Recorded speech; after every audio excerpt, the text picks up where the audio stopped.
You hockey happy hour is at it again. We got more live reactions for you guys. This time we got the Flyers and the Jets. Yeah, that's right. I didn't say Flyers Islanders like it's been the last couple weeks. Flyers Jets. Hit that like, hit that subscribe. Come talk about us. Not talk about us. Come talk about the game with us. We're gonna get the mistakes out of the way early. Hit that like, hit that subscribe. Let's go.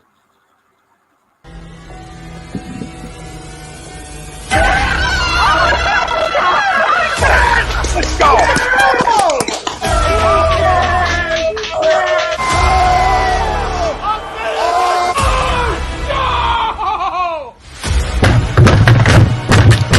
This ain't the fuck night! Oh, this game can heat stink! Oh, shit! It's gone!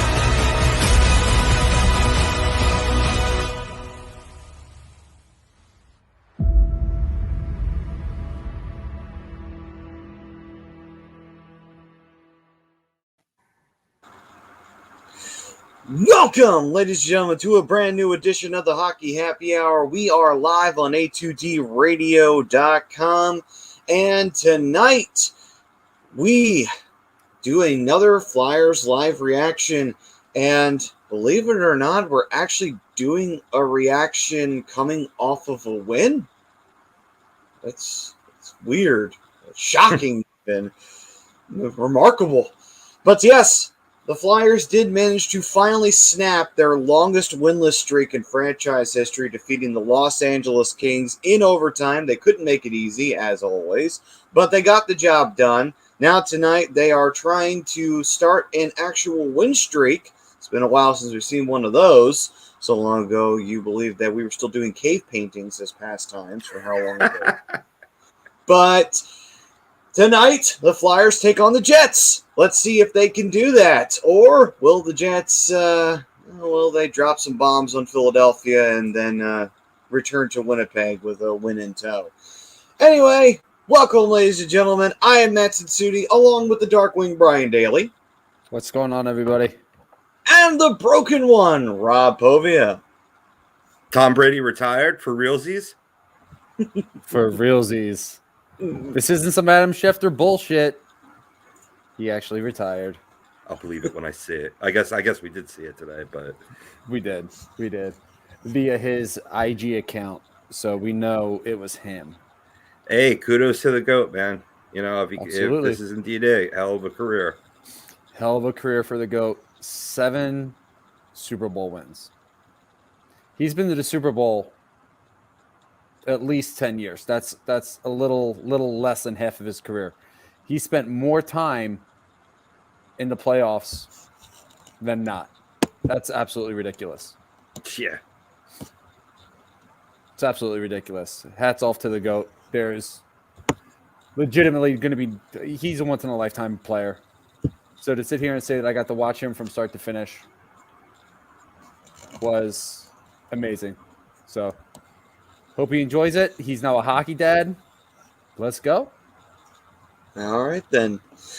And tonight, the Hockey Happy Hour is, of course, brought to you by Body Check Wellness. If you got to get any kind of focus and clarity in your life, whether you're trying to diet, whether you need to try to get into some kind of routine, or you're trying to complete a school assignment or what have you, these definitely help you with your focus. They help you with kind of getting that balance in life and just generally making you feel like you're not being weighed down or feel like your head's spinning, because unfortunately a lot of shit can build up in life and it can lead to you feeling that way. So these are those kind of products to help you get away from that. It's topicals, gummies, ointments. They have THC-free products. They do use hemp, so if you feel a little uncomfortable with it at first, you can use the THC-free, kind of get yourself comfortable with it, and then ease your way on into the hemp side of things. But yeah, great line of products.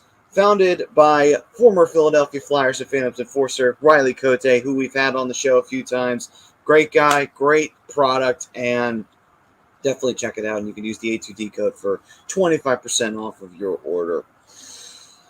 All right, and our poll question for today, which is brought to you by Manscaped. Something that the Flyers are going to need is confidence tonight if they want to keep on winning games. And one way to get that is with Manscaped. 25% off, free shipping with the A2D code, and unlock your confidence today, gentlemen, because the ladies love it. And what do they not love, Brian? Drunk funk. Yeah. So make sure you don't have any. That way you got your confidence. And the poll is straight and forward. The Flyers will start a winning streak tonight. Agree or disagree? Do what you will with it, chat.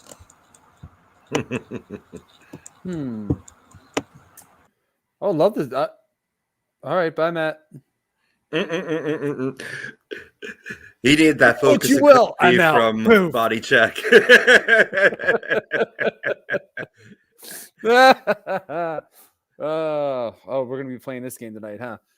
All right, so Flyers will start a winning streak tonight. They're going to be off to a tough start to get that done, as Winnipeg already lights up the lamp 1-0, 9-12 into the left in the first. Oh geez, 48 seconds in. Kyle Connor. Jesus.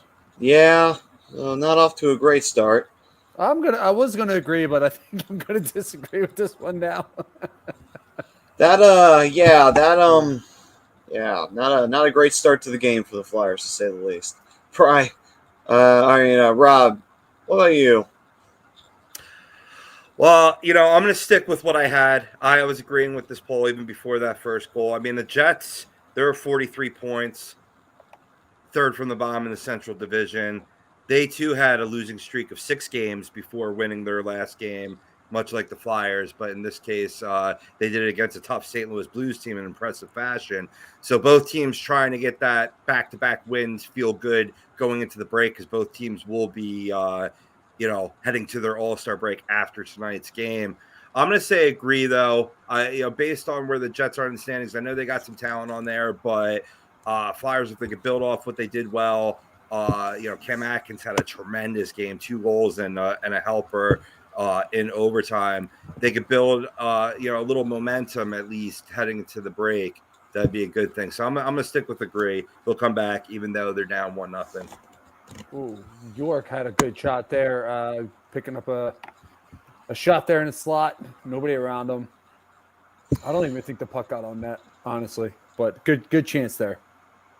And we've got comments, of course, rolling in from the fam. Gator Country will start things off here with Go Flyers, which I'll definitely go with that one. First comment of the day, by the way, brought to you by Gleason's Bar, which is located at 6700 Mill Creek Road. If you're ever in the Levittown area, definitely want to go there because they've got some great food there. You use the A2D code as well for 10% off your order when you dine in, take out, or you go online at Gleason'sBarandSteaks.com. And Brian. No, I was with you 100%. Yes, sir. All right.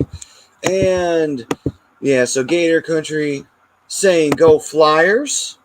And let's see here. And I believe Dan this is interesting from Dan. He's saying, can't be with you tonight, guys. Watching world qualification games from South America. Go Jets. It's qualification games. What? How's that have precedence over us? Precedence. Something like that. My brain's mush after the week that I had. My brain is complete mush. I got to reach through the screen and get both of you motherfuckers a monster, man. Wake up! What are we doing? I'm awake. My brain is mush. I'm I'm awake. I know. This guy. Between him and his brain being mush and me accidentally hitting the right side of my stylus and taking myself off the stream, it's been tremendous so far. We're kind of getting off to the same start the Flyers are. Anyway. You guys are you're worn out. I mean, I had last week off. You know what I mean? I come in all refreshed. You know what I mean? I got that feather in my cap at least, I guess. Yeah. Maddie's like, you guys, here's the poll question. Handle it yourselves. I'm out. Boom. Yeah. I get it.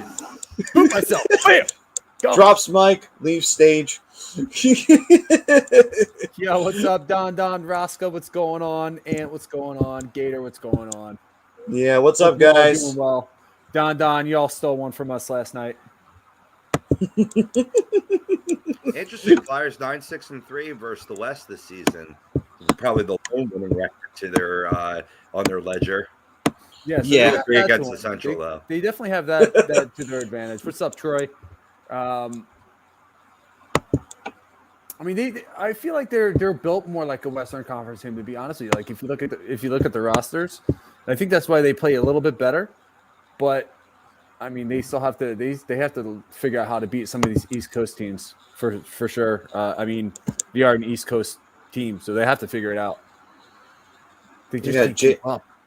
Jake's saying, "What up, boys? Is a 2-game win streak too much to ask for?" Well, right now it's 1-0, and it's been one shot on net per both teams, and it's 1-0 for the Jets. Yeah, Don, it was a very good game. I was very entertained. The refs gave you one though. They never should have blown that puck dead in overtime. That was the game there. We got jokes. 32 saying, "At least we got the Sixers." Yeah. Everybody hit that like, hit that subscribe. Let's go. AGD's got so much to offer. Turn on those notifications. Never miss a live show. Let's go. By the way, JoJo last night. Nice win. Huge. By the way, Chris Dunn jumped on the Dan Mindel thing, saying soccer lame. I second. And for those who do like soccer, you got kicking it stateside. So that's true. Make sure you check that out. And Jake Frill said, when Brady started his career, I was 6.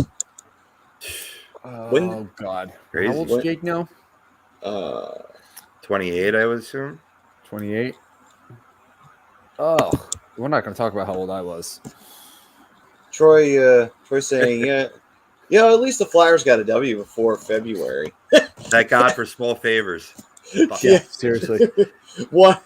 Yes, we finally got the first win in 2022. It took almost the entire month of January to finally achieve. Greg saying, fellas, what's up, Greg? What's up, Greg? He says, disagree to the poll. Sucks something bad. Well, you keep putting out that negative juju, you're always going to suck something bad. You got to put some positivity out there, brother.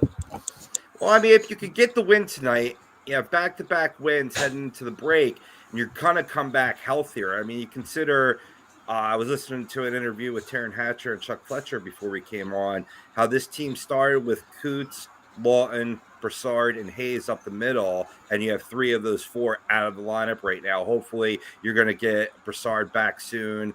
Hayes shortly thereafter down the road. He came out, and we'll get into the press conference later in terms of his comments on Sean Couturier and Ryan Ellis. But if you can come back healthy and start to build momentum, I mean, it's a tall order to ask. You put yourself in a hole, but you're in the same hole that the Islanders are in right now. You know, you have a whole half of hockey to try to come back. Yeah, Greg. I don't blame him. I don't blame him, Greg. I mean, that's the thing though, Rob, to build off of what you were saying is this team needs to come back healthy. They need to get back to having their stars back in the lineup. They have some, obviously Giroux, but they need to get the big guns back. They need to get Coots back. They need to get Brassard back, who was pretty solid for them early on before he got hurt. Then you need to get Ellis back on the ice. That's a big one, especially for the blue line that's been really suffering most, if not all season long. And then who was the one other? Kevin Hayes. You need to get Kevin Hayes back on the ice. He needs to get some consistent time. And just the person that he is and his personality, it's good to have him on the ice. So I agree. They need to get, I'm looking forward to this break for a lot of the teams, especially the Flyers and the Ducks. That way they can get healthy, get back to 100%. And for the Flyers, hopefully put some wins together and get back into this playoff picture. I mean, there's still a ton of games to go, and there's still a ton of hockey game left too. So we'll see what happens. Benny's Nation. What's up, Benny? Saying, what is up, my homies? What is up? Benny. And Joe. What's up, Joe? Saying 30 games left. Still plenty of opportunities to put a 14-game losing streak together. You damn right. Still plenty of time to break that record within the season.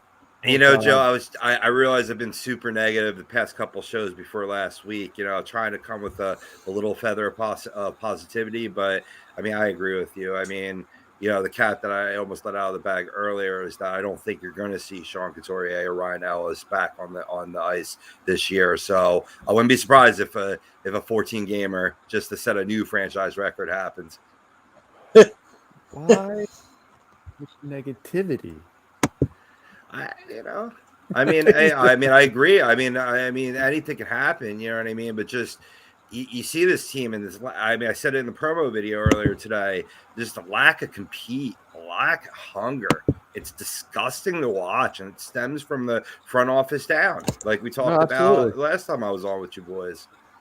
Yeah, no, absolutely. I agree. You see it so you see the hunger. You see the energy from certain players. You don't see it from everybody. Yeah. Like your energy guys, Mayhew, your Zach McGowan, Scotty Lawton, Giroux from time to time. But yeah, you need to see it from everybody, and you don't. And a lot of the guys that I don't see it from is TK. Purvy's hit or miss.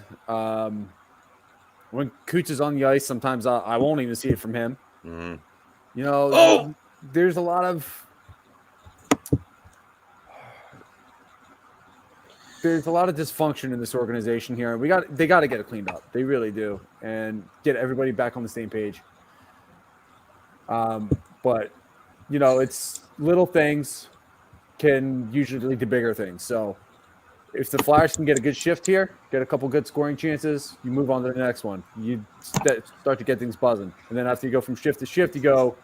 Judging by Rob's reaction, I'm not going to like 2-0 on the goaltender. You take a tremendous deflection off the dasher boards, and you can't bury it. I mean, it is G.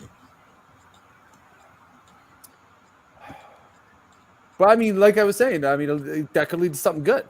You know what I mean? So you literally got to go shift by shift. He was just in too tight. Yeah, Greg way too tight. Greg, we are not getting Hellebuyck though to get across. We're not getting a new GM next year. We'll probably get a new head coach, but we're not going to get a new GM. I'm not even necessarily sure you're going to get a new head coach. I'm not. We'll have to wait and see what the second half does for Yao. But we'll see. If the Flyers miss, I could see him going. Get out of the goal crease. Jesus Christ. Agreed. Even if they had scored it, they probably would have called that off because he was in the crease. Another good chance. Great save by Hart there. But yeah, we'll talk more about, David Scott, the governor or president or whatever the fuck you call that jackass of the Philadelphia Flyers. And I'm going to open up my checkbook, but I got no money in the account. How you doing? Moron. Seems about right. And the head coach, and we'll talk about Chuck Fletcher too. And Gator Country saying that Carter Hart is mediocre. I don't get why I still don't get it. Why do you think Carter Hart isn't a good goalie? Like, that's what I'm questioning. Like, I don't understand. What has he not done right? It's not his fault that the team plays like shit in front of him every time he's in goal. Is that why 20 teams have already called the Flyers inquiring about Carter Hart pre-trade deadline for mediocrity? I guess. I don't know. It's like I'm very confused by that because I feel like this is more of you judge the results of the team on the goalie alone, and that's not the way to do it. Like maybe there are times where Hart can make a mistake or two, but every goalie makes mistakes. It's mostly the team in front of him that's been causing problems because 9 times out of 10, he's been either north of 900 on the save percentage, and that's usually consistent. So, again, I find it very hard to understand why Carter Hart would be mediocre in that regard. I would blame that more on the team. I exaggerated, not 20 teams, but a lot of teams. Yeah, I get the comment a little bit because – let's be real. If you look at his stats are solid. I'm not even going to sit here and say solid. His stats are mediocre, but the eye test says otherwise. He's literally doing everything that he can. And to Maddie's point, the defense does not do any. I shouldn't say they don't do anything. They don't do much to help him out.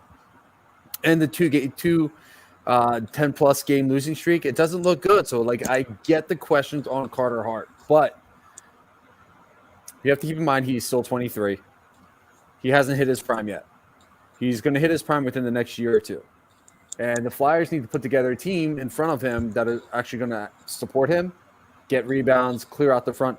That's the biggest thing is they always leave a guy open right out in front in the high slot. And Pretty much.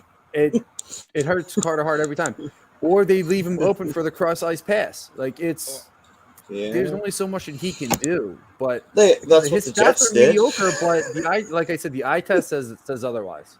Yeah, but regardless of the team in front of him, right?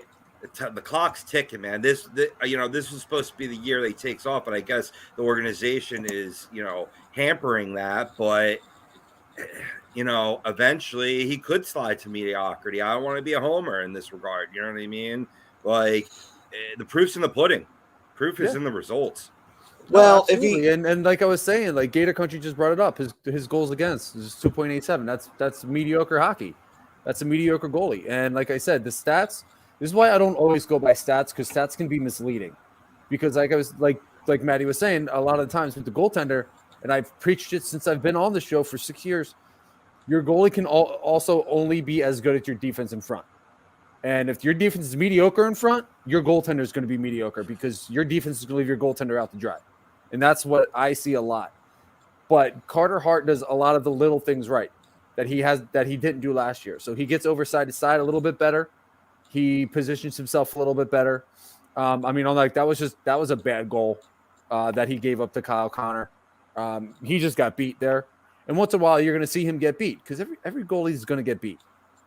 But the defense in front does not help him out. I do think he is the guy. I think he is a franchise goalie. They need to help him out in front. Absolutely. That's the thing. Like, you can't just go by the stat. You got to go by the eye test. And I don't necessarily agree that the goals against is the most important stat. You also got to look at the save percentage. The save percentage says a lot too. I think save percentage is a little bit more because you have that determines how many shots you had against and how many saves you made. But absolutely. Shots too. Yeah. Yeah, I mean, the eye test says I'm not saying that Carter Hart is mediocre. I don't think and I don't believe he's going to be mediocre. He is still a very young goaltender in a league with a team that does have a subpar defense in front of him at the moment. So again, let's see. 23. So he still has a lot of room to grow.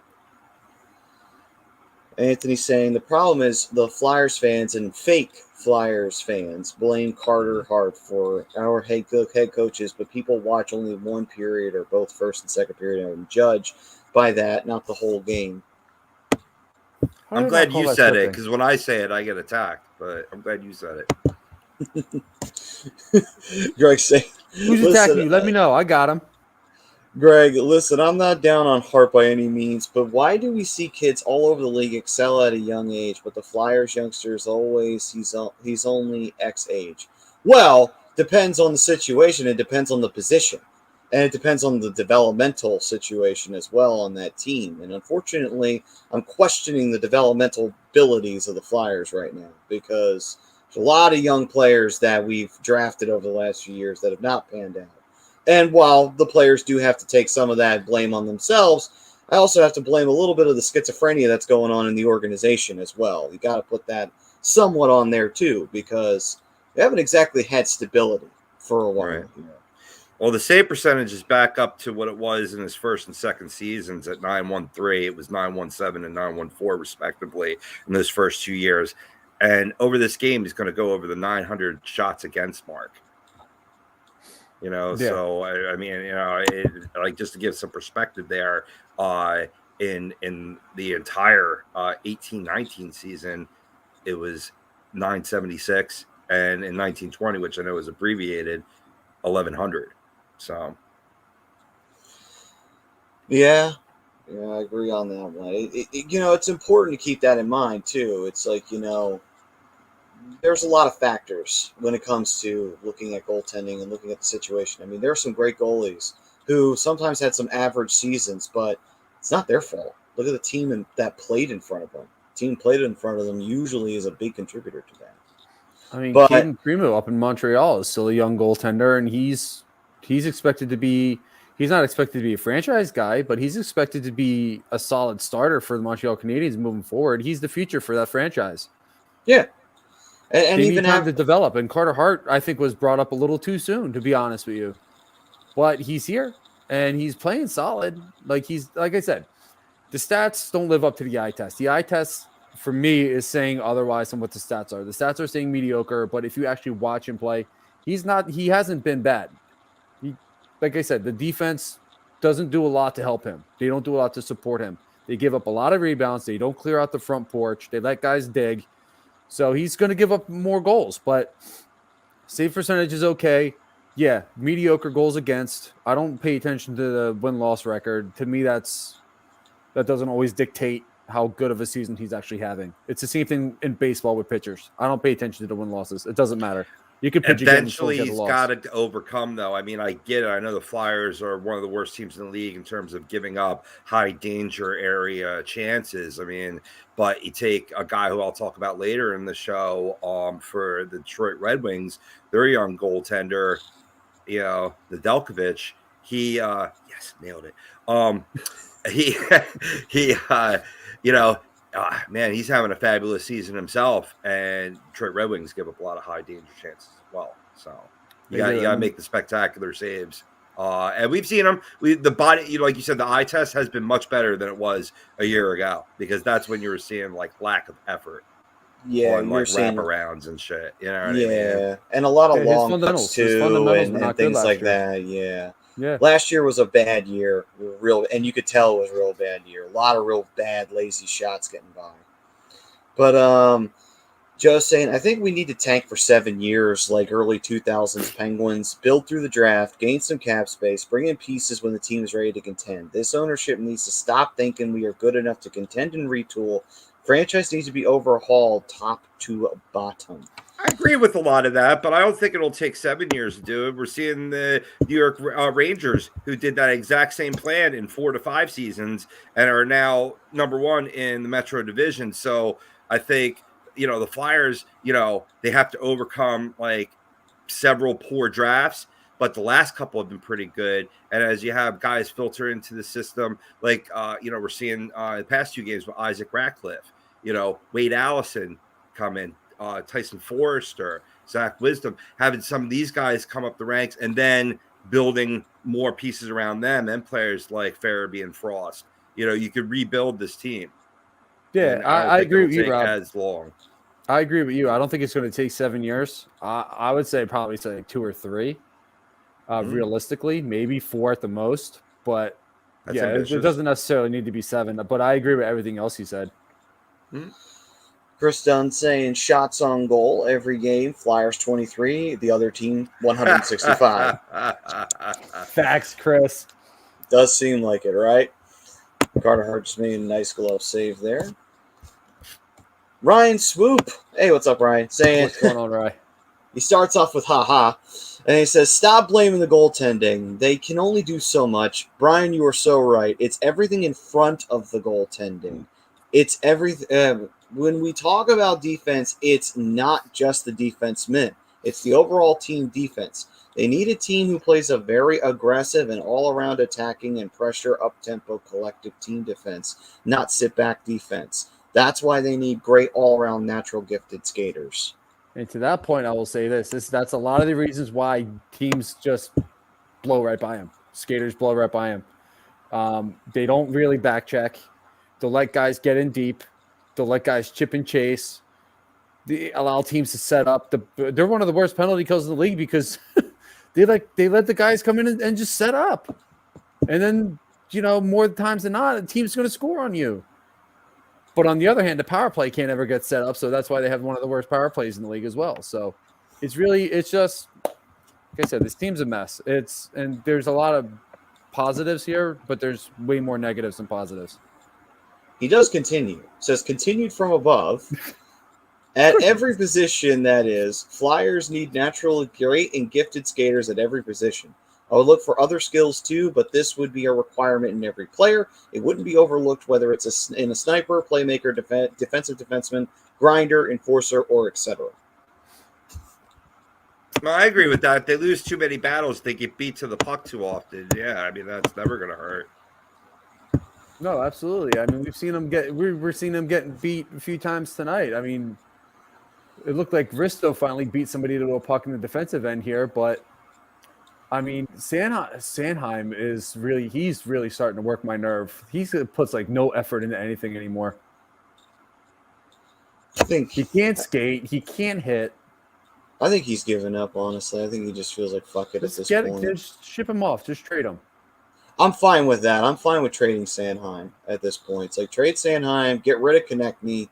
Two guys that just clearly bring up Zamula. Trade him. Bring up Zamula. Yeah. You have some other pieces you can throw in there and say, let's see what these pups can do. Because obviously we've been trying the Konechny Sanheim experiment. It ain't paying off. It's not at all. And I mean, with the injuries, with the comes opportunity for some of these guys, and you see, you've seen that with Mayhew. He's been playing excellent the past couple games. Willman as well. So, give some more guys more opportunities. You got Isaac Ratcliffe now. Wade Allison has been playing with the Phantoms, for quite some time, coming off injury. I'm sure, he's got to be close to NHL speed. There's a lot of options there. So I guess that ACL sprain or MCL sprain wasn't that serious? For what? Wade Allison? Well, I mean, it was. I mean, he missed a lot of time. Like it was. I think didn't he take care of it during the off season, and then it delayed his start. But he got back to practicing with the Phantoms. I think like late November, early December, and then it was playing games with them. I thought I saw him in a game recently, and then I thought I saw that he re-aggravated it. Oh, I did not see that. My apologies. I'm gonna double check that here real quick. I'd like to know about that. Meanwhile, while you guys check up in on Wayne Ellison, Benny Snoosh is saying, be accurate. It's an aggressive retool. Big difference. So they're changing their wording around. It's kind of like when EA tried to change loot box names in the video game world. They tried to call it surprise mechanics. The British House of Commons weren't buying it, and I don't think we're buying that bullshit either. So let's see here. Chris Dunn's saying, when you have players like Braun, Yandel, Sealer playing big minutes, you have no chance. Young players can't grow carrying these old useless players. Let's see here. Greg says, rebuilds don't take that long anymore. The game is different, so if you can get creative, you can do it a lot quicker. Great, Greggy. Anthony goes on to say, Flyers do have a power play. Yes. Anthony. So unfortunately, boys, here this is coming from NBC Sports Philadelphia as of January 23rd, 2022. So like 2 weeks ago. Oh shit. Wade Allison saw his first opportunity with the Flyers this season, was taken away by another injury. The 24-year-old winger suffered an MCL sprain during the Flyers' 6-3 loss Saturday to the Sabres. So he's back out again with the MCL sprain. So hopefully, well, they're saying it's not the same knee as the one that he tore his ACL back in college, so that's a good thing. So maybe what you're saying, Rob, is that the MCL sprain wasn't that serious and that he's already back out there. So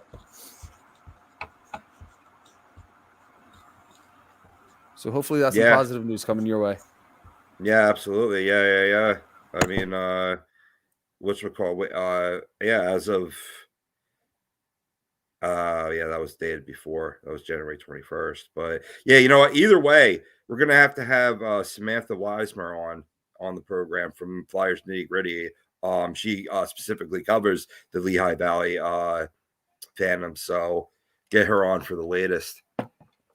All about it. I'm all about it. Let's see what else we got going on here. Another power play cut short in its prime, 4-on-4. Yeah, so that explains Chris's comment about hating JVR. Yeah, I was looking down at my phone. Yeah, I was too. I was trying to. So I mean, 4-on-4 hockey isn't necessarily a bad thing. You can show off some speed and a little bit more open ice, but it goes the same way for Winnipeg as well, who I think is a faster team. Yeah. I don't know if I put Lawton and Konechny together, especially against Scheifele and Wheeler. Yeah, I'd like to see Willman and McEwen out there, more often than not, showing high energy. Right now you got Giroux and Atkinson though. I'll take that. Oh, I'll absolutely take that, especially after that Kings game. Joe says, first 2 weeks of the Flyer season were super aggressive, winning all the puck races, battles, getting the pucks out of the zone quick. Due to the aggressiveness, they were taking about 7 minor penalties a game. However, they were winning all of those games. It seems like after that, they focused on taking less penalties by being here less aggressive and haven't recovered since. That's not a bad observation. That's not a bad observation at all. Yeah, I mean, certainly you need to play a more aggressive. And sometimes it's going to take you're going to take a bad penalty. I mean, if it becomes a reoccurring thing, that's an issue. But yeah, I definitely seeing a lot of sitting back, passive play. Super passive. No lack of aggression. I mean, even Scott Hartnell, probably about 2 months ago now, 2 months ish, was saying that this team is lacking an aggressive tone, similar to what he had when he was playing with this team. Not winning puck battles, not getting into dirty areas, not clearing out the front of the house, not playing a physical game, not finishing off checks. He had a long list of things that he was saying that this team isn't doing. Is this the Flyers just sitting back in their own end with this 4-on-4? Like, are they going to attack at all? Yeah. Never materialized. Now Jets are on the power play, 30-second opportunity, so they got to stay tough. And they did clear the zone. Oh, Giroux dragged down. Yeah, I'm a little behind. As always. Pardon me, Lawton, I mean. They're all said. Yeah, this is what I mean. There's no aggressive nature there. They allowed the Jets to get set up, led to a pretty good scoring chance. Luckily, Lindblom was able to get that rebound, and here's Lawton. Oh, Superman just trying to be Superman, and unfortunately, is what it is. It's all right though. Doesn't matter. Someone's going on the power play. It is. Yep. Nate Looks Schmidt like it's the Flyers too. Yep. Nate Schmidt got called for cross-checking. They really are calling that now. What? Come on, ref. Yeah, that was face off. Fucking rest of these two rookies in the referee court tonight. Oh boy. That's thanks to Jimmy Charest on Flyers Extreme. Posted that earlier today. Troy, I wish we could count that as a goal, but the Flyers have to put the puck in the net, not themselves in the net. Yeah. Seriously, I'm at that point too. Trade him. See what you can get for him. Just get something. I don't even care what it is anymore. Because you're not going to get much. He has very little value at this point in his career. If you can get a 6th or 7th round pick, take it. Again, you have young guys you can bring up. Cam York is playing really, really well. Bring up Zamula. I think he needs some time up here. You got Ratcliffe up here. I'm trying to think of the other defensemen that are down there that could be ready. You even trade for a young defenseman. I mean, I was talking to Priz about this a little while ago. I'm not saying that this would actually happen, but give the Kings a call. See what they would say about Brant Clark. I mean, he's a top 10 prospect in that organization, but he's a really, really good young defenseman. There's a good opportunity there. Puck gets cleared. Troy was saying, can we count that flyer as a goal? No, unfortunately. I know Superman can do some amazing things, but he doesn't count as a goal. Oh my God! Yes, that should have been called. That was a clear as day slash. Yeah. Yep. No wonder JVR was pissed. Yeah, put it up 5-on-3 there. Definitely. Yeah, what's up, Evan? I have been noticing that that trend where refs won't call another penalty on a team even though it's blatant while they're on a penalty kill, instead of putting them down 2 men. Like, they almost feel bad, like they're putting it in favor of the other team. It's like, no, the other team's just being stupid and got themselves in trouble again. It's happened to every team's made that mistake. It's like, call the penalty when you see it. Take the shot. It's blatant. Oh, good. Sorry, go ahead. Sorry. No. Ryan saying, what I'm going to say here doesn't relate to Risto, who I'm going to name. See here. Who I'm going to name here, but everybody in the team, I would replace them with players who fit what I said. Risto would be replaced with a player who does everything he does, make big hits and etc., but is a naturally great and all-around gifted skater who doesn't sit back. Risto backs off loose pucks in the open ice and allows opponents to easily get control of the puck, and then tries to get in the way or block shots just like everybody else. I mean, I don't really have much to say about that. I mean, I do like Risto. I mean, Ryan brings up a great point. He does tend to back off sometimes, but he's your most physical defenseman. He's the one who leads the team in hits, leads the defense in hits, and was the only one who will really play a defensive game. I mean, or not a defensive game, a physical game. I mean, like the last game we did against the Islanders, he had a minimum of 8 hits. I don't know how many other guys were even close. I mean, so that's the one good thing that Risto does bring. But I get it. I mean, you're gonna find faults in every guy's game. You just have to figure out ways to utilize the positives and some of the negatives you can accept, as long as the defense is still standing up and doing their job. And right now they're not, so it makes Risto look bad. But again, like I was saying before, with the eye test says otherwise. To me, the eye test says otherwise. I think Risto's having a great year. And yeah, I mean, like I said, you're going to find faults in every guy's game. The Flyers right now are like a jigsaw puzzle with all mixed up pieces, and you're trying to jam in pieces where they don't fit or what have you. I think you hold on to Aristo. I think, it's great. I love like a hard hitting defenseman that can skate and have good stick handling ability. They don't grow on trees though, unfortunately. You know what I mean? So, you have one guy that brings one element to complement with another guy that brings the other side and that other element, and together you make a team. And it's just, that's just not what I'm seeing right now on the ice. Jesse, the Flyers are ass. No, you are not seeing that, and I agree with Jesse, because right now they are. What's going on, Jesse? Hope everything's going well. He also goes on the same way. Only joy as a Flyers fan is doing the Tankathon draft simulator and watching the Flyers get number 1 pick. Unfortunately, you can tank all you want, and guarantee they're getting number 1. Yeah. So that's the only downfall. If they didn't have the draft lottery, I'd be all for it. But that's the whole point of the draft lottery now. Unfortunately, some teams that do wind up with the worst record do get screwed out of the number 1 pick because of it. But that's a chance you take with the draft lottery. We're not the only league that does it. If you have 2 double-digit winless streaks in a season, do you get an extra lottery ball? Like, come on. I mean, I think you should. You go from 23.5 to 32. Yeah, I think so, honestly. I don't think that should be a rule. If you have 2 double-digit losing streaks, you get an extra ping pong ball thrown in there. It's like, listen, we know you're shit. We feel bad for you. Here's another ping pong ball. Have fun.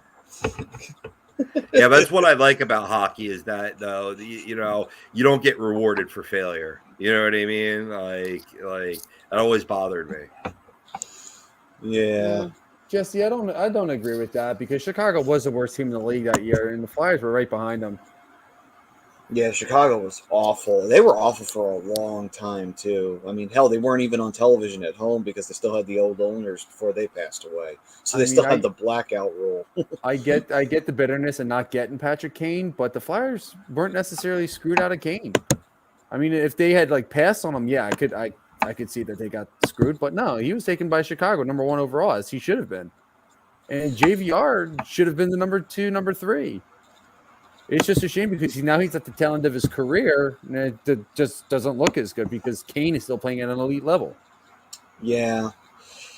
And that was the end of the first period. It is 1-0 Jets. They got a goal off the very first shot of the game, and Kyle Connor got the goal. It was his 25th of the regular season. What a phenomenal player he is. And, God, I would absolutely love to have him on the Flyers anytime. But right now it is 1-0 Jets, and the Flyers are in a very familiar position behind another team in the scoreboard.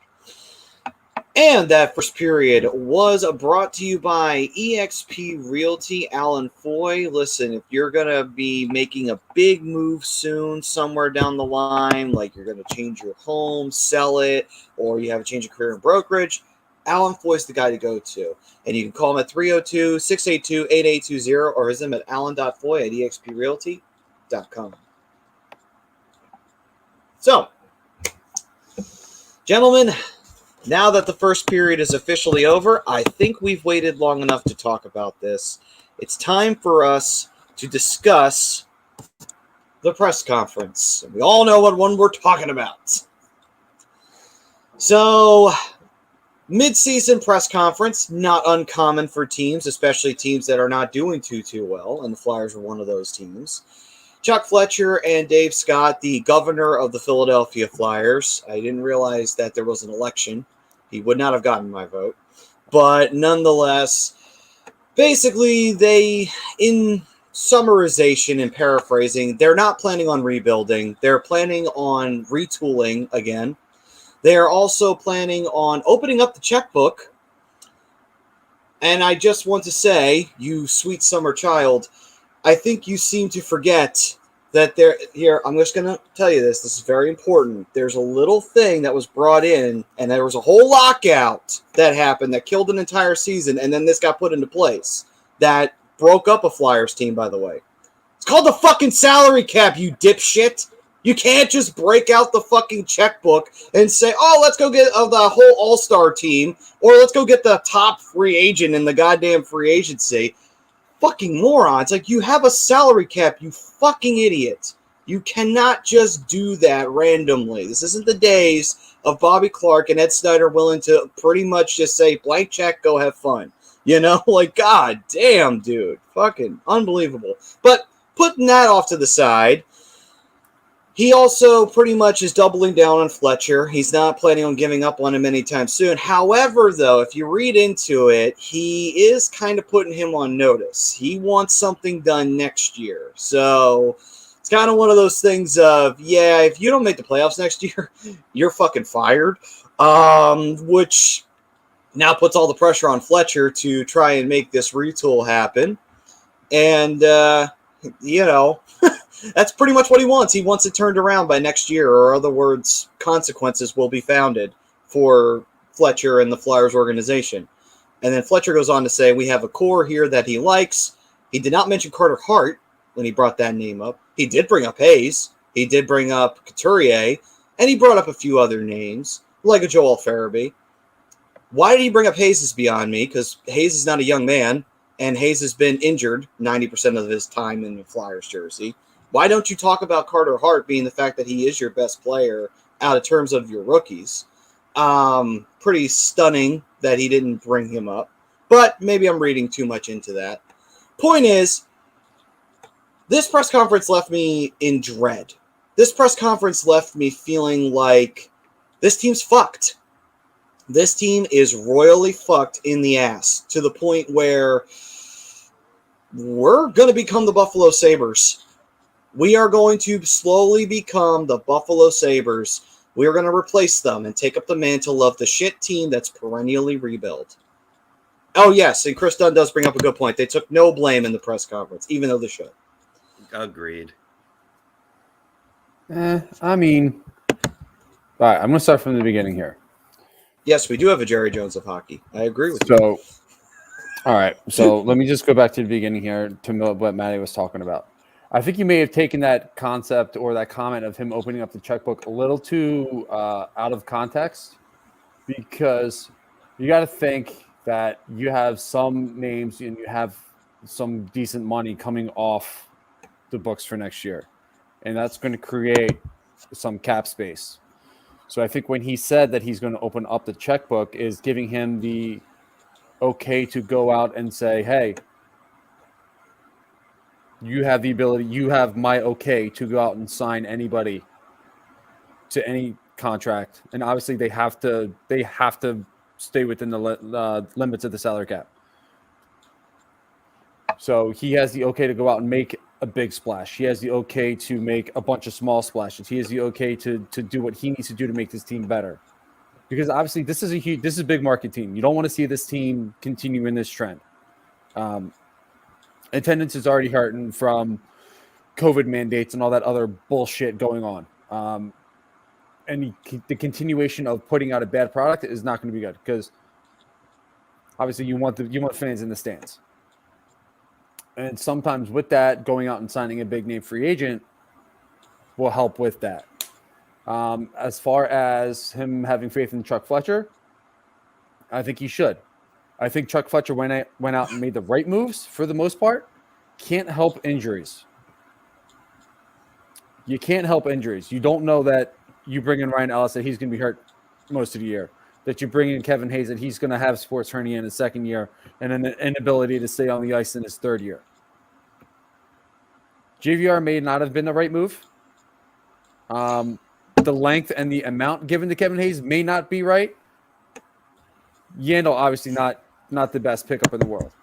Again, Brassard, it is what it is. He's not making a ton of money, but he can't stay on the ice either. That's my only issue with that. I like who he's drafted so far. Some of his draft picks are actually starting to pan out. Guys like Forrester, guys like Zamula, who's been seen up here. Cam York is looking good. I'm hearing good things about Zayd Wisdom. So I think Chuck Fletcher is going down a good path there. I think he just needs to find the right guys to bring in vet-wise, and they need to stay healthy. That's a big thing. They need to stay healthy. All the guys that he brought in, they're not staying healthy right now. So that's the big thing. And what was the last thing? What was the last thing you brought up? Oh, to take no responsibility. They should take some accountability, but in the same breath, again, can't help injuries. And that's really what's been hurting this team. Yeah, there's been sloppy play. There's no doubt about that. That, again, I don't necessarily put blame on Fletcher for that. But, again, there should be some accountability there. I don't care what David Scott does. It is what it is with him. But Chuck Fletcher should take some accountability and say, hey, I messed up with the roster this year. I made some moves that I thought were going to be good. They haven't panned out. It is what it like. But, yeah, they need – I don't think this team is a major shit show. I don't think they're going to be the Buffalo Sabres. I think this team is just going to be meh for a couple more years. They just need to get some of these other guys off the roster. And I think once they get some of these guys off the roster, they're going to be fine. They just got to get some hungry guys. That's all. And I just don't think they have enough of them. Ted, yes, JVR was not a Chuck Fletcher move. That was a Ron Hextall sign. Brian, I get what you're saying, and you're not exactly wrong in any of those points. But my biggest problem about the press conference was the mixed messages that were being laid down, and we've touched upon, like both of you guys have just touched upon a lot of them. Okay, so you want to open up the checkbook, so salary will be falling off, right? Not that much. They're not going to be able to clear that flat tax for a couple. Like I believe we discussed that it was for the next 3 or 4 seasons, at least until they get the next collective bargaining agreement to raise what they were originally going to do, raise that salary cap. So there's going to be a little money, not enough, I don't think, to make a big difference. So again, that's a mixed message for me. 2, Chuck's still his guy, but it's time to put up or shut up. This team needs to be performing, right? That's a mixed message in comparison to Chuck coming out and saying that he wants to take the temperature down before making any decisions this year in terms of, trading, so on and so forth. Again, not on the same page whatsoever. You want to talk about a mid-season press conference where they're making comments that are directly like, oh, yeah, we're packing it in for next year. I mean, I don't think you come out and you talk like that. I mean, they came out and did announce that it looks like more than likely Sean Couturier and Ryan Ellis are done for the season. So I get that you want to address, those needs the best that you can, but the manner in which they're saying it, like they're basically trying to have their cake and eat it too. They're trying to say that, we're playing for now, but we're packing it in. The pressure's on, but we're taking the temperature down. It's just a lot of mixed messages. A team that's not, if you're not taking accountability in the front office, how do you expect your players to be accountable for their own play? No, that's my biggest problem. I'm with you on that. Like, you can't, and that goes back to saying this organization is dysfunctional, because your owner and your GM should be the guys who are in the most communication and should be on the same page. And to Ryan's point, I didn't read his comments all the way through, was saying that the GM or where was it? Scouts, management, right here. And everybody, all the above, need to sit down and come up with a plan, which they absolutely do, because there is no plan. And I've been saying this for, the last 3 weeks. You need to form a plan. You need to all be on the same page, and you need to fucking stick with it. You don't change it midway through because one thing or two things or three things here. Don't get me wrong. You check and balance each other, but at the same time, you still all have the same vision and plan, and you enact it. Every organization that's been successful, they know what their plan is, and they go for it. They do it. What is the Flyers' plan in this organization? We'll just throw more money at the situation, and it'll solve itself. That seems to be what I'm getting out of this. Like, we'll just keep throwing money at it. It'll solve itself. Yes, because that's worked for us for the last 20 goddamn years. How many cups have we won in the last 20 goddamn years? About fuck all. And we've been to one final. Yes, amazing. We got to one fucking final. We had one really lucky fucking run. And all of a sudden, everybody thinks that that's what you got to do. Fucking idiots that we have in this organization. And in positions of power. It's like, who hired these fucking morons? What fucking jackass hired them? Seriously. Please. Can we resurrect Ed Snyder so he can chuck these two motherfuckers off the Ben Franklin, please? God, hell, I fucking want to. I want to throw them right off the fuck right now. Like, fuck off. Fuck off. You have a choice ahead of you. I've said this before. Fork in the road. You could choose to rebuild, or you could choose to fuck it around and just pretend you're a contender. And they're choosing to pretend they're a contender again. It's like, Jesus. Just keep fucking us in the ass. All right, guys. Thank you. I enjoy it so very much. I'm used to it now. Oh, well, going to the bathroom isn't as hard as it used to be. God damn, man. Like, it's just fucking ridiculous at this point. I'm so sick of this crap. Admit that this team can't do it. Admit it. Admit that this team is not a contender. And then build it back up. Fuck.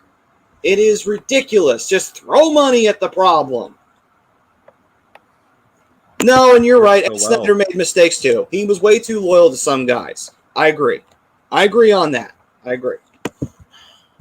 I mean, again, I don't think this team is far off. I don't. I mean, to Ryan's second point, I think they need the right coach. Do I think Yaw's the right coach? No. Absolutely not. Did I think AV was? Yeah. But I think the best coach that they've had in the last, we'll say 15 years, was Peter Laviolette. Pretty much. He was the best coach. He gave them the best chance to win. But again, I think a lot of this team's issue is the core. Got to get this older core out, because these guys just go through the routine at this point, and that's what a lot of them do. But Scott says that the core is great, and he doesn't see a multi-year rebuild. Yes. Like, that's what I'm talking about. Mixed fucking messages. So it's guys talking about what they don't even know what they're talking about. Like, go back to being like a corporate scumbag. Like, yeah. Go back to wearing your suit and tie and fucking just pretending you're better than everybody else. All right, so here's my question. because I obviously I couldn't get the presser down here, so I'm going based off of what you guys are telling me right now. So was he referring to the old core, like Giroux, Couturier, that core? Is he talking about the new one, the He's one still, that they're well, trying to build? he was referring to, he threw out some names. He threw out Ellis, he threw out Kevin Hayes, and he threw out Couturier, and he threw out Joel Farabee. And I think that's it. He didn't throw out many other names other than that, which is why I might have read into it a little bit, but he didn't say Carter Hart, and that kind of bothered me. It's like, really? So Hart's not a part of this? Why? Because he wasn't somebody you drafted or signed? Is that what this is about? Is this about continuing a war against your predecessor? Is that what this is? Because if that's the case, then you should be fired right on the fucking spot. Because that's not how you run a goddamn hockey team. You do this based off of who the better player is. Right now, Hart's your best fucking bet of making this team not have to do a long fucking rebuild right now. Oh, what a glove save there by Hart. Speaking of devil. Yes. Yep. On Cole Perfetti, too. That kid excites me. Yeah. I remember we talked about him during our draft show. Yeah. I love that kid. He's got a nasty shot. But jumping back to the Flyers here, like the one thing that I do agree with David Scott and Chuck Fletcher is this: I do think that this team is not far off. I know everybody's going to disagree with me on that, and that's fine. You can disagree with me all you want, but if you look at some of the pieces that are in place and the players that are actually performing, the list is bigger of the guys that are playing well than the guys that aren't. But the guys that aren't are having a bigger effect on this roster than some of the guys that are. If you look at the guys that are playing with that energy, with that physicality, with that how can I say Panache. yeah, that's a good word. That's a good word to use. It's your bottom six guys. It's Joel Farabee. It's Cam Atkinson. Some guys are going to disagree. It's Claude Giroux. This team, I mean, as much as Giroux is probably not going to be on this team after the trade deadline, these are the guys that are really stepping up. It's some of these other guys, some of these role players, the defensemen that are my biggest issues. Because, I mean, Risto's probably been your most consistent. Provy, I love Provy. I do. I love Provorov. But he's too hit or miss. He's going to have a good string of games there, but he could have a longer string of games where he's playing piss poor. Yep. There's no consistency within most of these players. And the ones that you could have the most consistency from they can't seem to stay on the ice this year. We're going to jump back to Ryan Ellis, Kevin Hayes, Sean Couturier, those guys. TK, you're paying a lot of money. Where the fuck has he been all year? Oh, he's been fucking nothing for a long time now. Morgan Frost, I'm going to give him a little bit of leeway because he has missed some time and some development. Do I think he should be up on the big squad yet? Probably not. Yeah, he just turned the puck over, so. Unfortunately, I saw that. Yeah. But, yeah, I mean, they could be calling some of these guys up that are just a little too soon. Do I think they called up Carter Hart a little too soon? Yeah, maybe. Well, Do I think they kind called of up Morgan Frost? Yeah, too soon, for sure. When they called up Carter Hart too, it was really a desperation move by that point because they'd already done like 50 fucking goalies in net by that time. So they just said, "Fuck it, let's throw Hart up there. We got no other options." I see from some of these younger guys that it's there. The talent is there. The ability to create offense, the ability to score, it's all there. They need to shore up the defense for damn sure. I don't like Chris's comment. He saw it looked like Hart took his glove off, so they were worried there that he was hurt. Oh. Before they went to doing a read for the Flyers Pro Shop there. I was on a different screen. I didn't read it when I left. Yeah. I don't think he's hurt. I don't think he is. He's up now, so he's moving and everything. So I think he's okay. But I see the possibility of this team. I just think there needs to be a couple moves made here, and they need to bring in these guys that are going to create a spark, get these guys going. I think they need to bring a coach that's going to get these guys, that has the ability to motivate these guys. Like I said, this team isn't far off. I don't think they're a contender for at least 2 years, but I don't think they're far off, especially with some of the talent that they have in Lehigh that's getting ready to come up. Just figuring out ways to get them into the lineup and get them some NHL experience. Again, give me 2 years and then they could be a playoff contender. They could be a Stanley Cup contender because Hart will be in the beginning of his prime, and hopefully you have a better defense built in front of him. And then you bring up your young offensive talent and hopefully creating a bunch of offensive chances and an ability to figure out ways to score goals. Speaking of that, It Winnipeg didn't take is the having Rangers long. It didn't take Anaheim long. but they did admit that they needed to fix the team at least. At least they came out and they did say, yeah, we got to do this right, and they did do it right. I feel like the Flyers, again, it's just the same old bullshit that they've been doing year in and year out, decade in, decade out, throw money. And that's all they know how to do. They don't know how to develop talent properly. And they just don't try to. And they don't try to bring in anybody that can develop talent. Because to them, they see it as, well, if we don't make the playoffs or this team isn't competitive, then this team doesn't draw money. And we would rather make the playoffs and be a first round out than, be a competitive team. And But that they just have seems to be talent. what they do. But they have talent. They have developed talent. I just don't think they have the right coaches to bring the talent out. We've seen what TK can do. We've seen what Couturier can do. We've seen what Giroux can do with the right people around them, with the right coaching staff with them. These guys started, like, to your point, Maddie, from probably a few shows ago.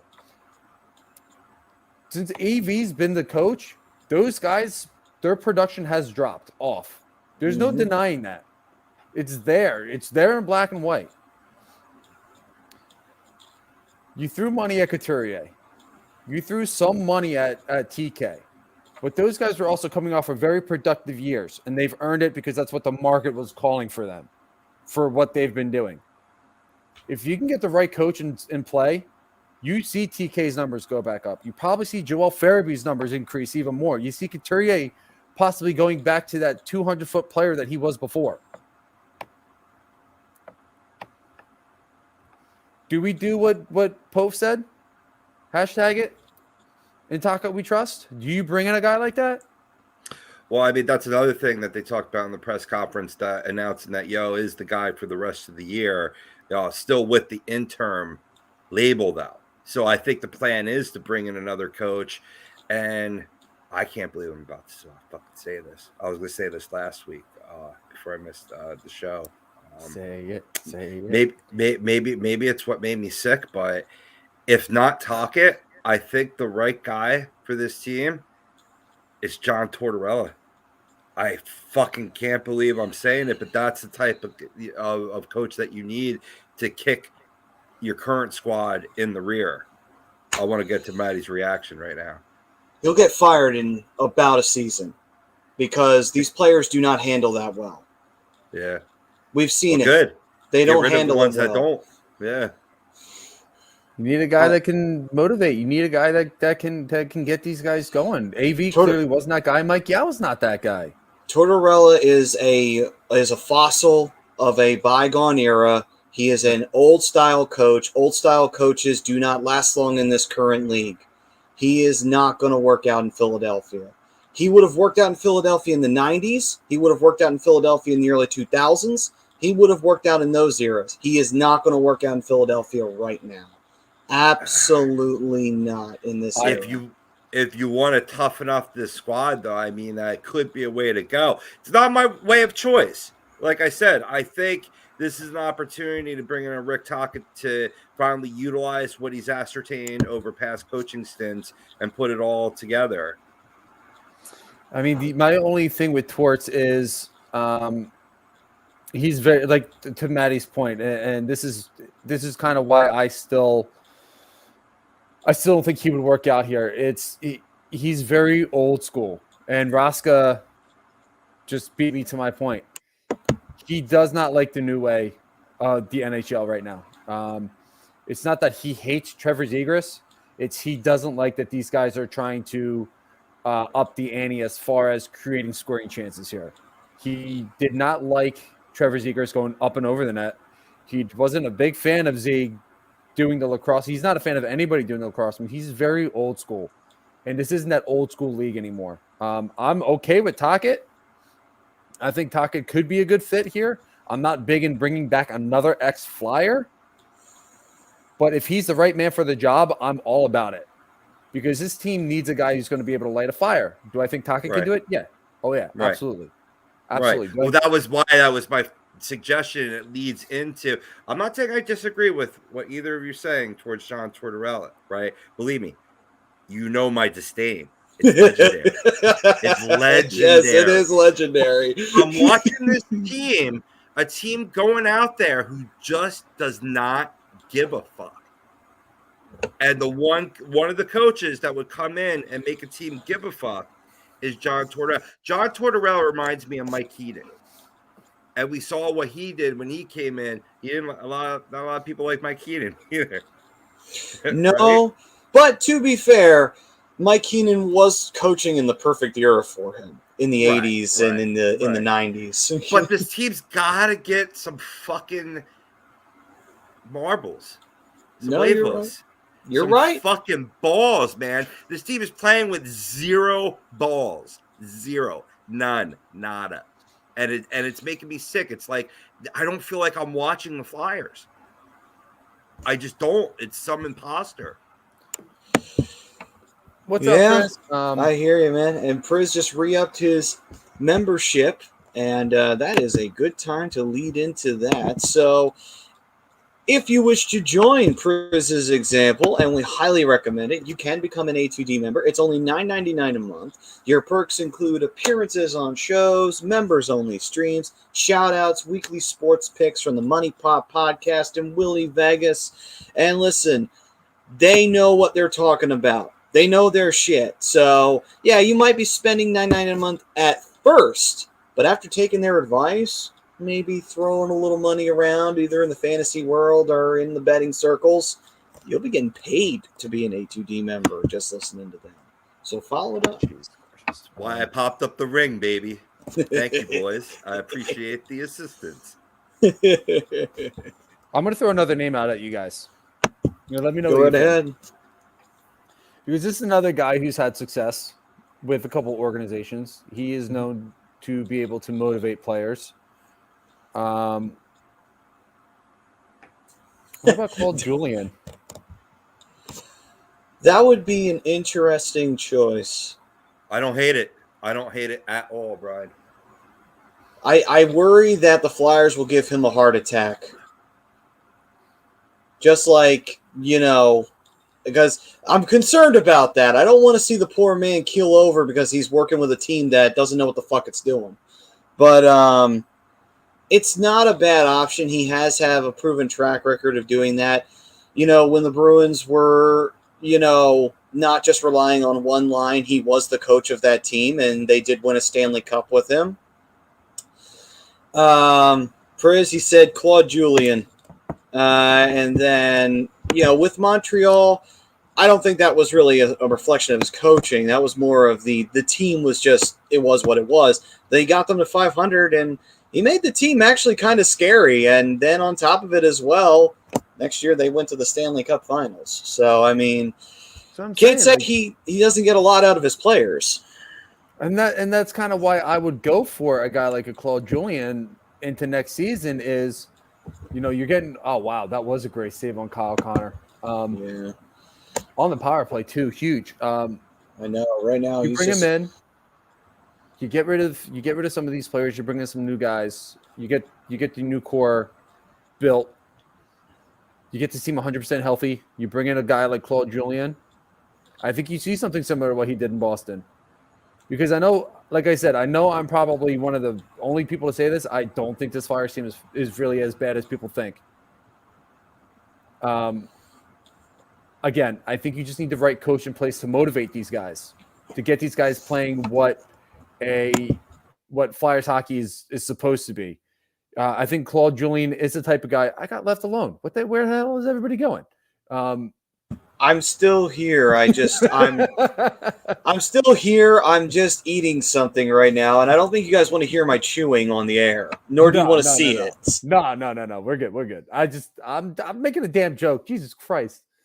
You need a guy to motivate these guys. I don't think you have that guy right now, and that is playing a huge part in the lack of success, because really a good coach is going to get your guys motivated and get your guys going. And I mean, 2 10-plus game losing streaks in one season is absurd. And it is an NHL record. And obviously something that you don't want to have as not just a hockey fan, but as a Flyers fan. You don't want to see it. And it's bad enough that that we have to worry about the Phillies being around as long as they have, and the first Major League Baseball team to get to 10,000 losses a few years ago. Like, caramba, it's tough being a Philly fan. It's tough. So you need the right guy. You need the right coach in place. And when the Phillies got the right coach in place, they were I don't want to say a dynasty because that's not the right word, but they were a powerhouse in the NL East.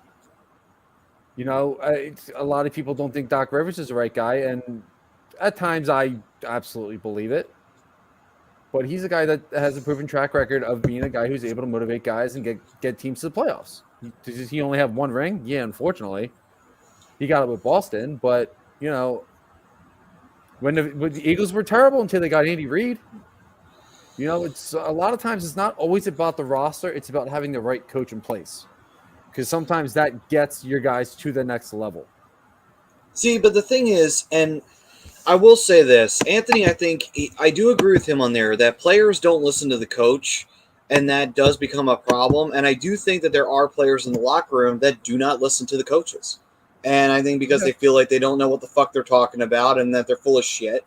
And the problem with that is, oh, fuck. Oh, my God, Hart made the save. Woo! That was a spectacular save by Carter Hart right there. For fuck's sake, can you guys score a goddamn fucking goal? Please. This kid is fucking playing his goddamn heart out tonight again. And you're not fucking doing anything for him. Christ. Pun intended. Yes, pun very much intended. But 10FX also saying the Flyers have the 6th worst record in the league. Can a coach really just turn it around? And we need huge changes. And this is why I've said it can. But here's the thing. St. Louis. St. Louis was one of the worst teams in the league the year they won the Stanley Cup. They brought in Craig Berube, and boom, they won the Stanley Cup in 2019. Yes, a coach can absolutely turn a season around. Maybe not this year because it's getting really late, but absolutely a coach can turn a team around. Now, I will say this, though. One thing I will say is that if you do move out some of those players that, are not listening to coaches or are consistently not caring what the coach is saying, no matter what coach you bring in, because they've been here longer on the team and they figure, you're just going to be here for 2 years, then you're going to get fired. When you get that kind of habit going, that does become a problem. When you get those players out of the way, there's nothing wrong with that, because what that does is that allows for younger players and veterans who actually will listen and will take the ideas of the coach and try to apply them and help the young guys get acclimated to the system. That's when you will see an actual turnaround from a team. I feel like the problem is, and we've heard about this, we heard about Jake being a poison in the locker room and what have you. Guys are not listening to these guys. They just don't necessarily believe in their system or what have you. I do kind of believe that. I think that there are players in that locker room that say, fuck it, who cares? We're going to do what we got to do. It's as simple as that. It's like, I don't care what you have to say. And when you get those kind of environments, it's not a surprise why we've gone through so many coaches that we have, hell, Brian, you've even said it before. It's not the coaches, it's the players. You've said it before. You see the save that my son made. Yeah, I know, man. Save. Fucking spectacular shit. And I'm so mad right now because the Flyers haven't tied this game up yet, and they keep fucking giving the Jets chances. Like, God damn it, this poor fucking kid. Every goddamn time he's just getting shot up, and the Flyers do nothing to help him. Jeez. Anyway. Ted, real quick. I saw your message earlier. Sorry, I haven't replied. The game's on NBC Sports Philadelphia. I don't think G's a coach killer. I don't think G's been the issue. I think there's some other guys. Yes, there we go. Oh my God, it was connect. Holy shit! Nice Holy fucking wrist shot. Shit! Why is it not talking? They always fucking score. I don't know. Something weird about that, but goddamn, man, Keep fucking talking. connect me. Yeah, keep talking. Keep talking. Yeah, this is the Brian Daly show now. I mean, fuck it. If this means the Flyers are going to win hockey games, I could give two fucks. Crap. Oh man, but yeah, Good for connect him. you. That was Yeah, he sniped that too. Yeah, he did. He got the corner perfect. See, that's the Konechny we fell in love with. See, that's the Konechny we want to see routinely, and we don't see that. That's the frustrating part, man, because you see that the talent and the skill level is there, but you just don't see it consistently enough. Oh man, they almost scored again. Oh, looking behind him. Yeah. Great play by Hellebuyck. Lawton. I don't think that goal happens. I don't think that goal happens without that play from Lawton on the forecheck. I agree. He causes that turnover.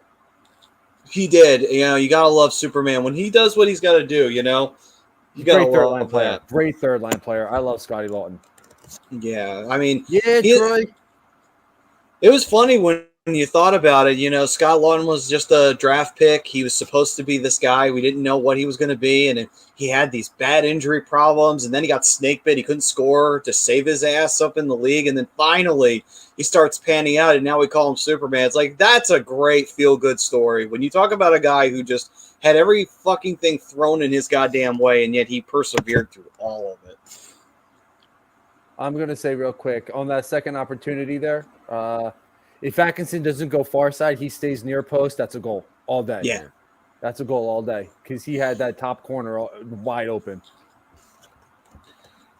And Bryce throwing out the TK. Oh, yeah, Bryce.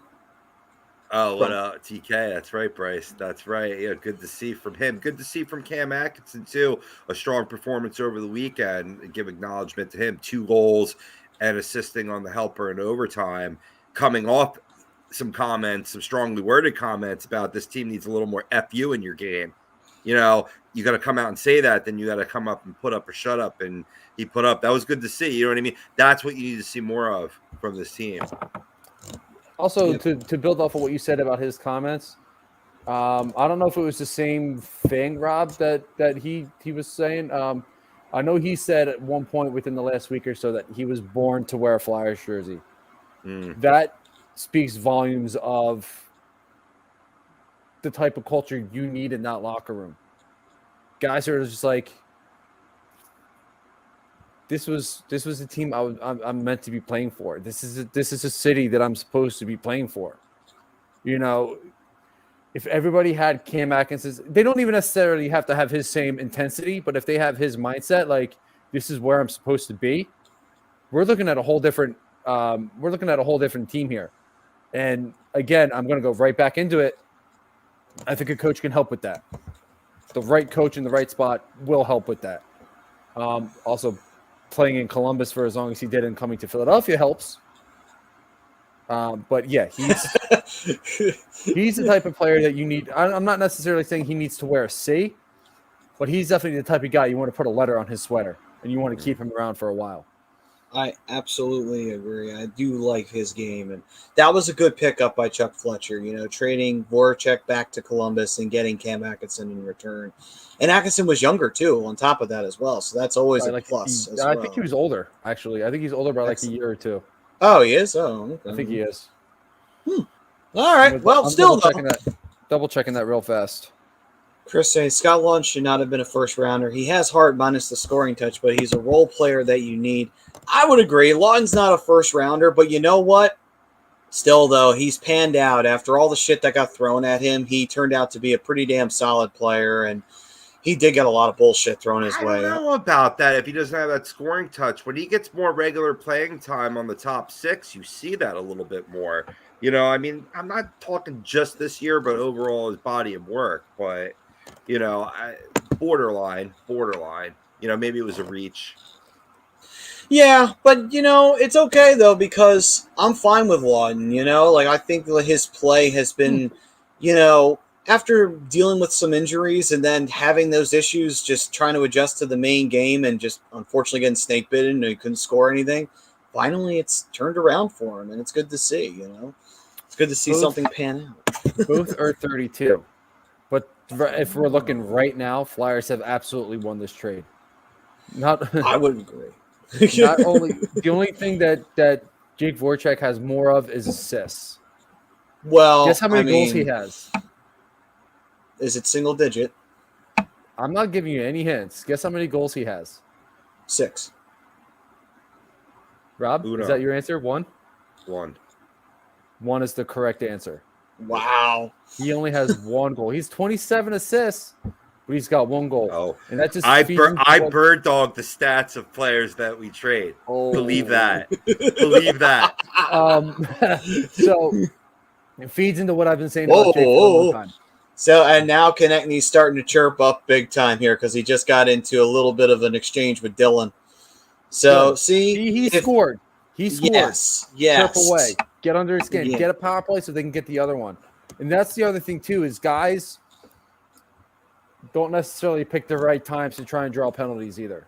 They don't do a whole ton to draw penalties as well. So I'm all about seeing this when you have Travis Konechny surrounded by 4 Jets players. That's doing everything that he needs to draw a penalty. But you can chirp now because you have a goal. You tied up this game. Yeah, you can chirp it up. Yeah. Yeah. It's absolutely. your 8th of the year. But yeah, I mean, Jake, 1 goal, 27 assists, feeds into what I've been saying about him for years, that he's not a sniper, he's a playmaker. Yeah. I'll take 35 points from Atkinson over 28 from Voracek all day long. Because you got 17 goals from Cam. Chris, Jake has an open net and looks past. Only trade I liked. Mm-hmm. Ryan saying, Brian, the Flyers are farther off more than you realize because of the system and the players that don't fit the system and overall organizational unity. The organization from the management, GM, coach, scouts, and yes, players too, are all too far off from having an overall organizational collective team unity and philosophy. We need an organizational plan collectively from management, GM, coach, scouts, and players, a cohesive unit that wants and desires the same system, and players that I would assume bring that style of play to it. And basically, essentially the same thing of just, you have a plan, everyone's united in, and you stick to it, and you don't try to divert too far off, No, and I don't disagree. I mean, you have an opportunity right now to bring in a new head coach, right? Rebuild this team to what system he wants to run. You know what I mean? So you have an opportunity to get that right back in line, take advantage of it. We've been screaming. It's like I realized the other day that we've been talking about this for quite some time already, and we're still far off a little bit from the trade deadline. You know what I mean? What we've been talking about is slowly becoming reality, and we're seeing it unfold before our eyes. Yeah, I mean, I'm not saying Ryan's wrong because I'm saying the same thing in a way too, because I don't think the ownership is the right fit. I mean, Comcast is Philadelphia, but is Comcast Philadelphia hockey? I get they're like the major sponsor of the arena and all that other stuff and the area and, everything in Philly's Comcast. I get that. Doesn't necessarily mean that they have to be an owner. But I think Chuck Fletcher is doing a decent job. Do I think he's doing great? No. But I think he's doing a decent job. I'm excited to see the young studs that he has coming up. And I think that's still going to take a little bit of time. Do I think they had the right coach in place? Hell no. Not even close.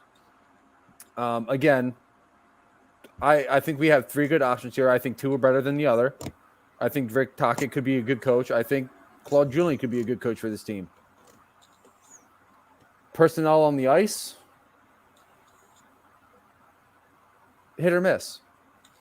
Honestly, it's hit or miss. And I think if Chuck Fletcher can bring in the right coach, I think you see some of these players take a step forward next year. Because again, yeah, you need a good system for these players, but you also need a guy. The system doesn't do anything if you're a coach that doesn't know how to motivate players. Yeah, And I think that's why they had the most success with Peter Laviolette, because he ran a system that fit well with his team, but he also knew how to get his guys going too. Because his systems worked for years. it worked in multiple locations. I mean, he won a that's what I'm cup saying. and he won a cup in Carolina, and he's been to 4 finals, besides including the one he won.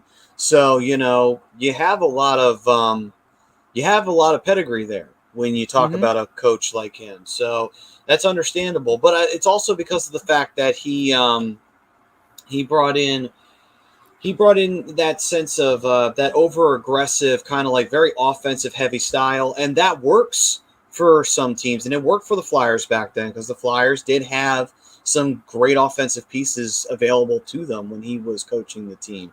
You obviously had Danny B at the time, but you also had Jeff Carter, who did re-sign with the Penguins for 2 years. And you had other great pieces as well. You had Simon Gagne was still on the team at the time. So you had some great offensive talent that was able to take advantage of his system.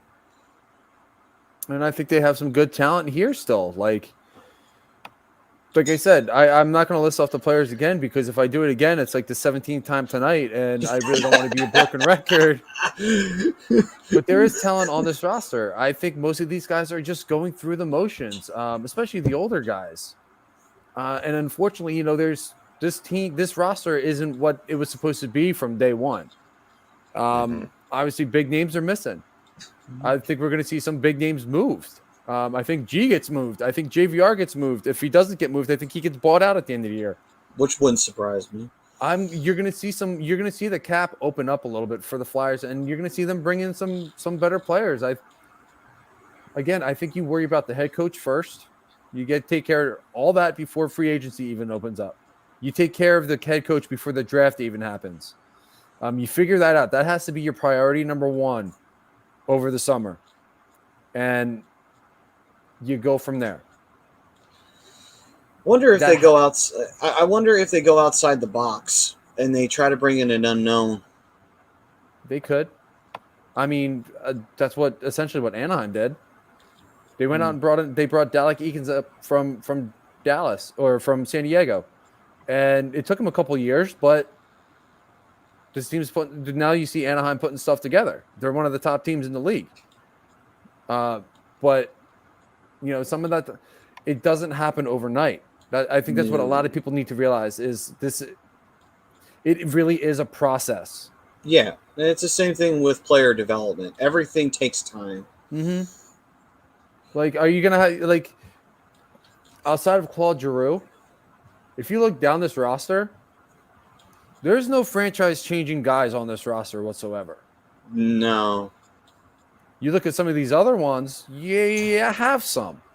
The Jets, for example, Mark Scheifele, Kyle Connor, Blake Wheeler, Cole Perfetti, Connor Hellebuyck.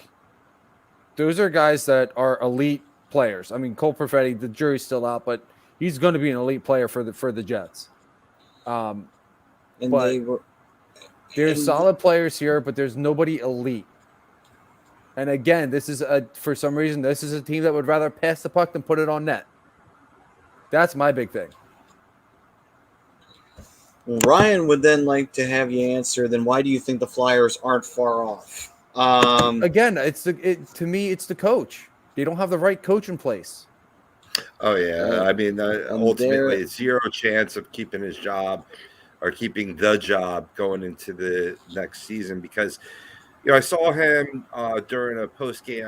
I think it was the game that they set the new record for a 13-game losing streak, and no emotion, so monotone, like he's purely just reading right off a teleprompter the textbook answers. You know what I mean? It's like it's not the guy for the job. Not the guy for the job whatsoever. Flyers going on the power play. Yeah, the penalty call, I believe it's hooking on Blake Wheeler. tripping. Yeah, he had to stick in the That's tripping. midsection. Okay, then. Yeah, but I mean, like I said, the right coach in place knows how to motivate, utilize the players that he has. Knows they need an experienced guy who's been around a long time that knows how to utilize talent, knows how to utilize who he has, and I think Claude Julien is, for me, is the number one option because he's been there. He's been there with Boston. And he's had a lot of success as a head coach. He's gotten the best out of every single player that he's had. And unfortunately, Montreal was a little bit different because, let's be fair, he took over Montreal at the worst time. He did. He took over a team that was very much in transition from what they were. But I'm with you now, Chris. I'm fucking with you. JVR had Giroux all alone in front with the puck on his stick behind the net and passed up on the pass to Giroux. It's slam dunk goal. Oh my god. Ted saying, do you guys think that Risto was an AV move, pounding the table for a bruiser? It probably was. It was, but needed. It was required. Like either way, whether AV's here or not, with that, he is the type of guy that this team desperately needed on the back end. Oh, why'd they blow that? Why did you blow that whistle? The puck was nowhere underneath him. That's way too early to be blowing that whistle there, ref. The puck was still loose. Young crew tonight. I know. Again, I know. reminder. I know. I mean, if a ref doesn't see it, he's going to blow it. I get it, but that puck is loose. And, I mean, hell, it's just...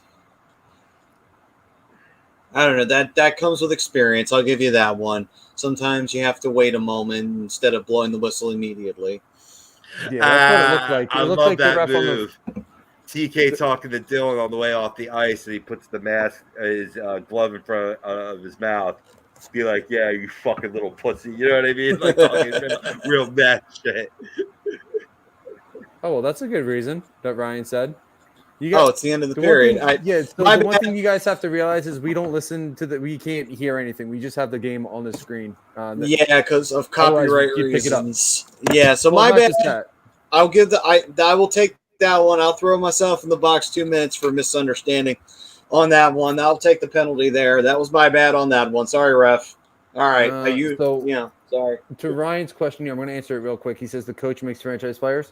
No, he doesn't make franchise players, but franchise players help coaches. Franchise players like Austin Matthews makes everybody around him better. And the Flyers don't have any of that. The Flyers don't have a guy that's going to sit there and make anybody else on this roster better. But the right coach in place will help make the team as a whole better. And I'm not talking just individual players. I'm talking about the whole team. The one thing that I think AV hasn't done as a coach for the Flyers and what Mike Yao seems to not be doing is utilizing the talents that these guys have. And I think the right coach there will help with that. Scotty Lawton, great third-line player. I don't think they utilize him enough.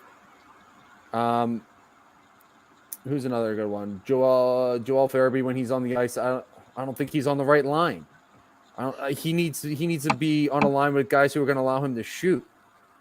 The same thing with Cam Atkinson. I think he needs to be on a line with Giroux for the rest of the season and not move him. Right. Because Giroux will find him. Right. It's little things like that. And the other thing, too, is you need a coach that's going to push the little things. I don't think Mike Yao, as much as he's a detailed coach, doesn't do it because they're still making the same mistakes. I'm not all about full rebuild. I'm about retool. This team, I think, is a year or two off with the right coach in place. If they can't find the right coach, then it's just going to take longer.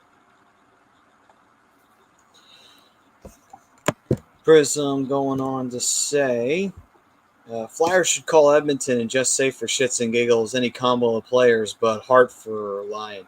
No, absolutely not. Hart is off the table, Prism. Don't you dare bring that evil upon us. No, he's saying any combo of players but Hart. Oh, okay. Sorry, my bad, Priz. Sorry. Anytime you mention trade and Hart in the same phrase, I immediately shoot from 0 to 100. You never talk about that. Never bring up those two words in the same sentence. Rand alert.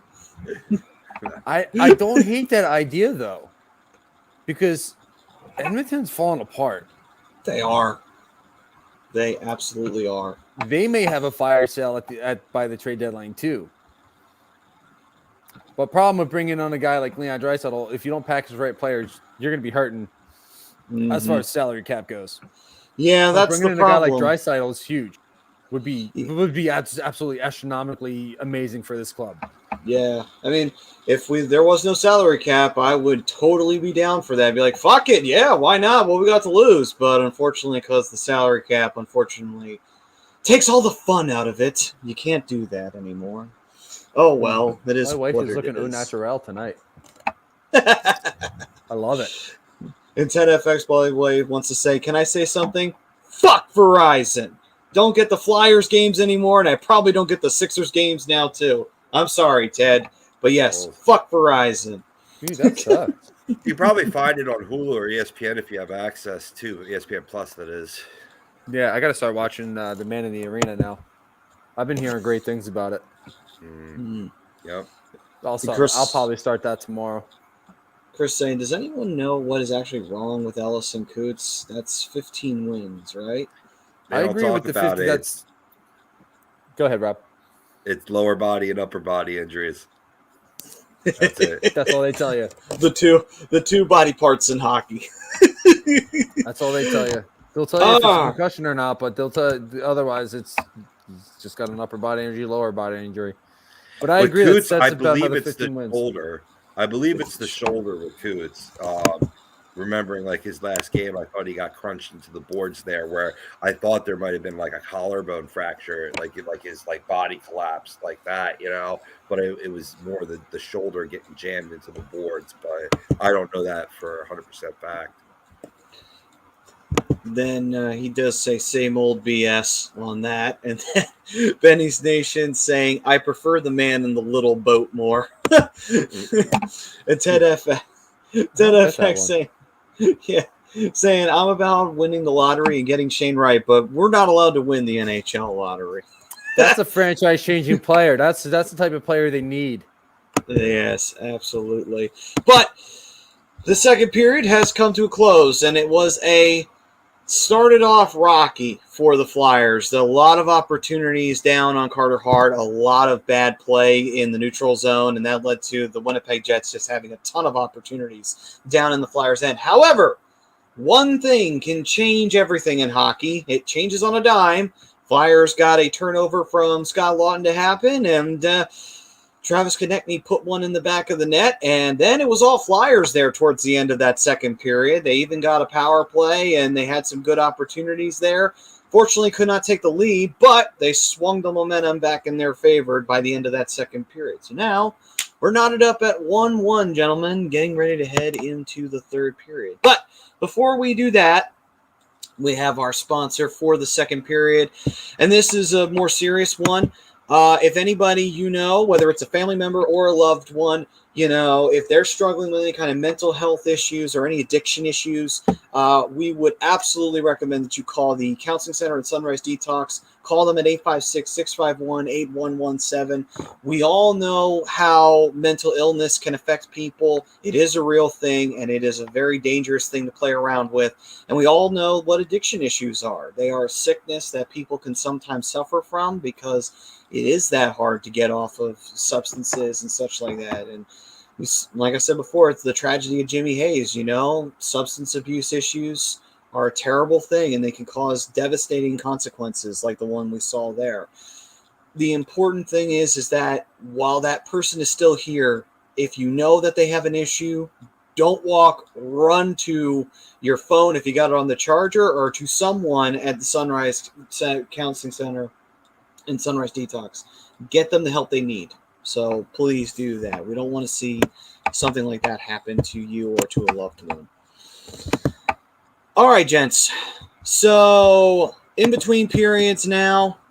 No, Ted, we are not winning. It is knotted up at 1 apiece. And yeah, Chris, all Flyers fans are struggling right now. Yes, we are.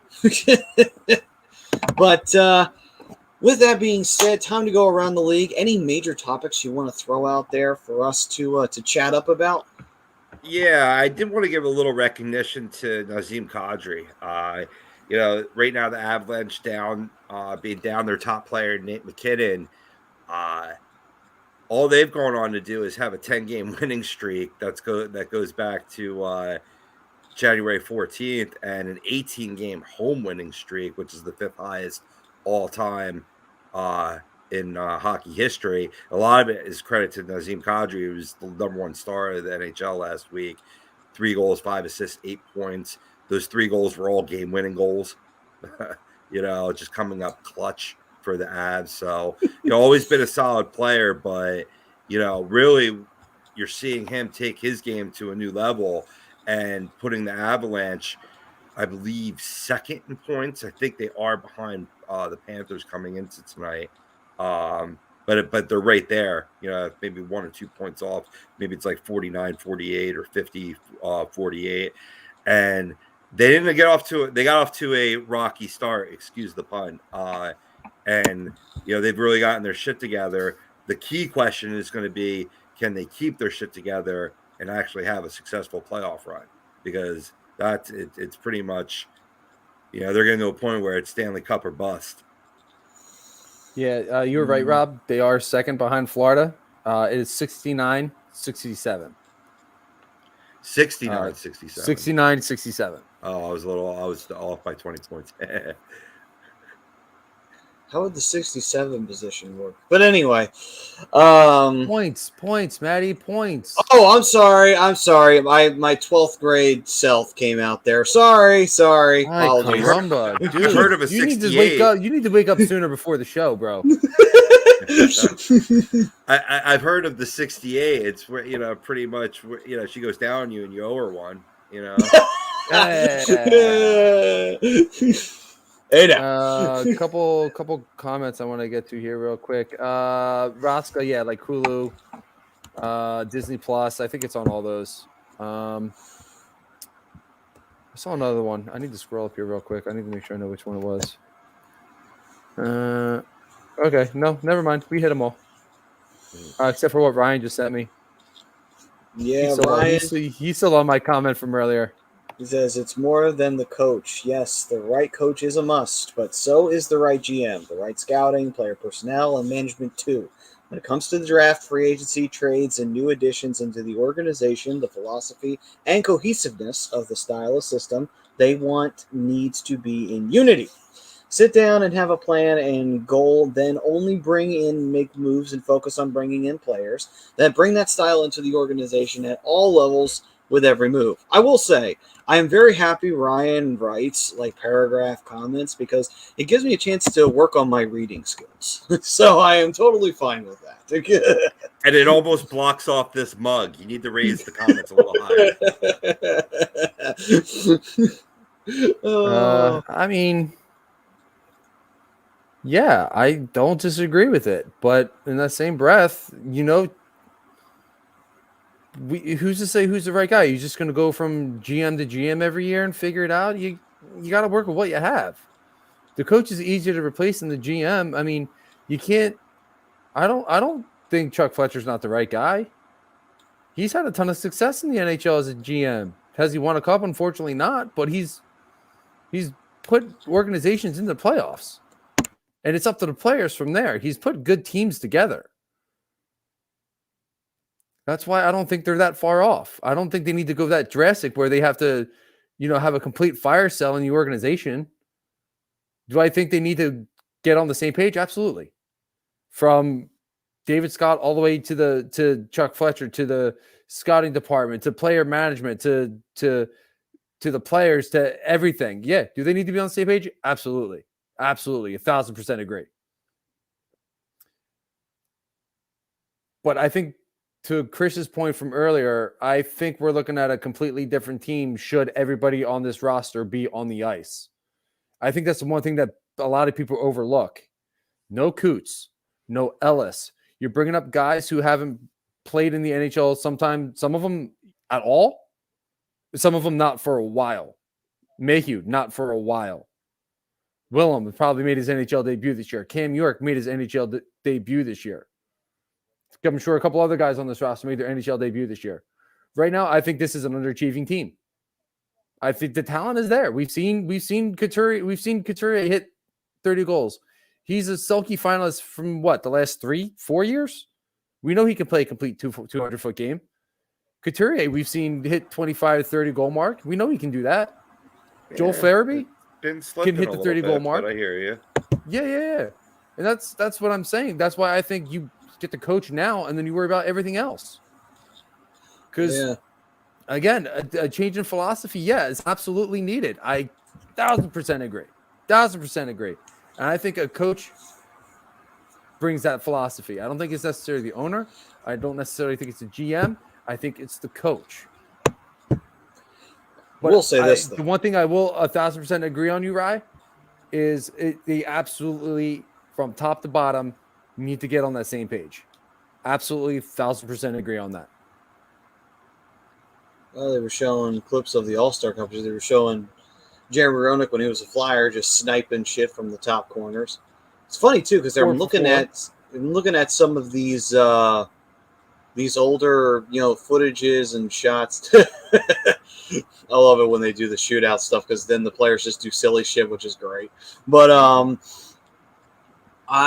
it's kind of funny looking at some of the older footage from like the 80s and the 90s and they were doing like the hardest shot competition instead of the most accurate shot competition, just to show you the differences. It's kind of cool to see the difference of, because that was actually considered a good shot back then because most goalies were stand-ups, so that would probably go through the pads, whereas when you would see the Roenick one, he actually had to snipe the corners and everything. You're like, because by that point, goaltenders were doing butterfly and a little bit more trickier to get the puck behind. But it's just funny when you look at historical footage and you look at current footage and just how much the game changed in that aspect and just in almost any aspect, really. But real quick, the one thing I do want to say is I love when Ryan chimes in. I love that he's a part of the show as often as he is because he actually challenges us. I love it. Love it.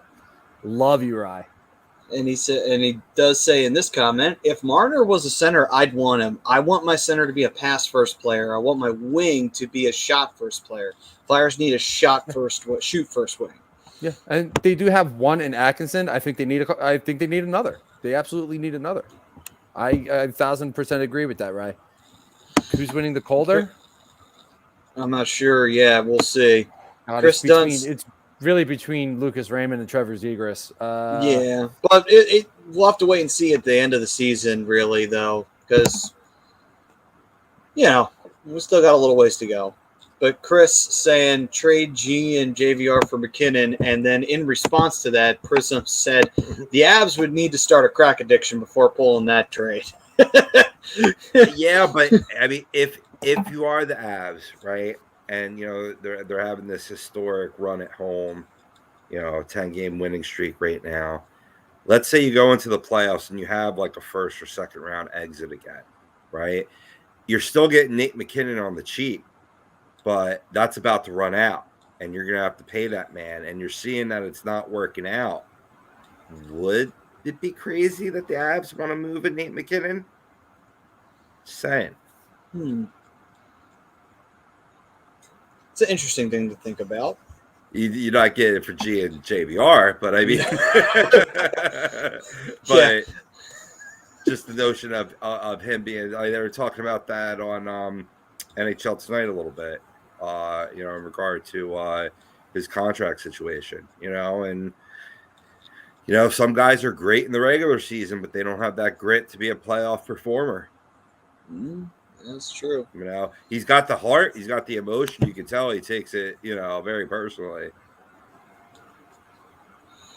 Well, let's see here. Ant saying, "What's up, Ant?" By the way, What's going on, Ant? If Toronto gets knocked out in the first round again, then don't you think that they have to make big changes? If so, then can't the Flyers try and get Marner from them during the offseason via trade? They have to shake it up. Marner has a really big salary as well. You can't really just bring him in either because they gave him a big pay raise when they signed him back. They gave him around Austin Matthews kind of range money. So I wouldn't. Oh, okay.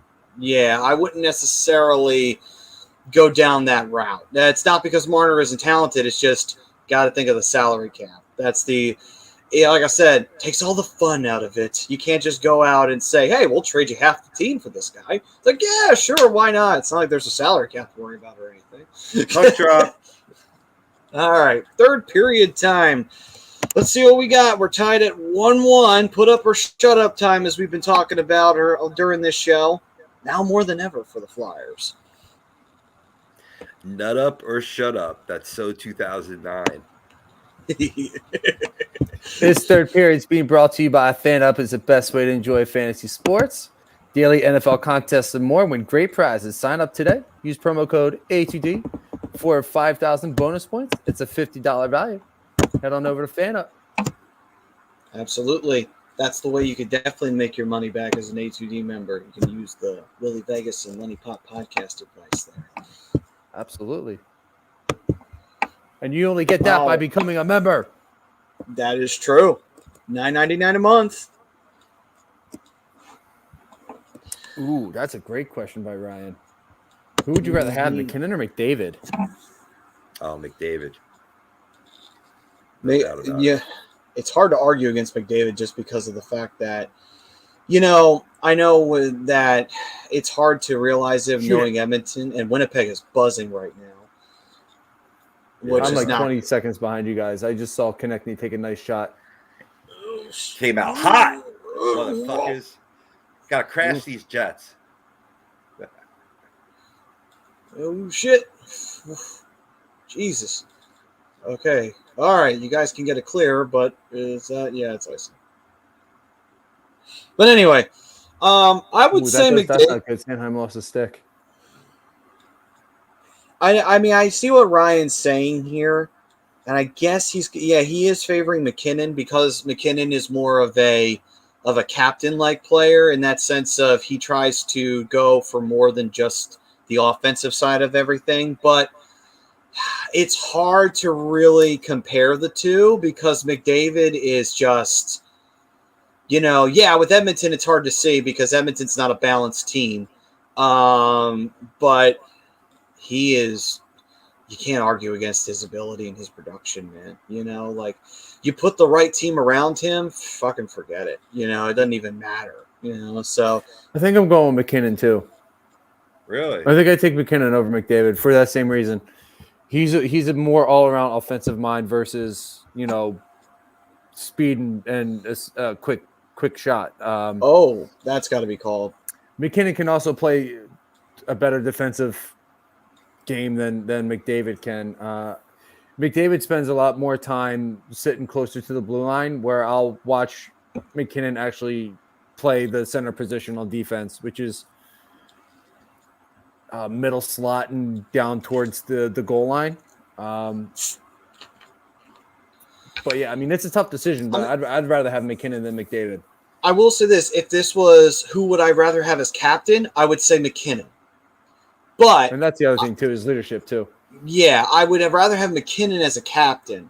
But if I was to say, okay, do I want for pure skill reasons, I got to go with McDavid.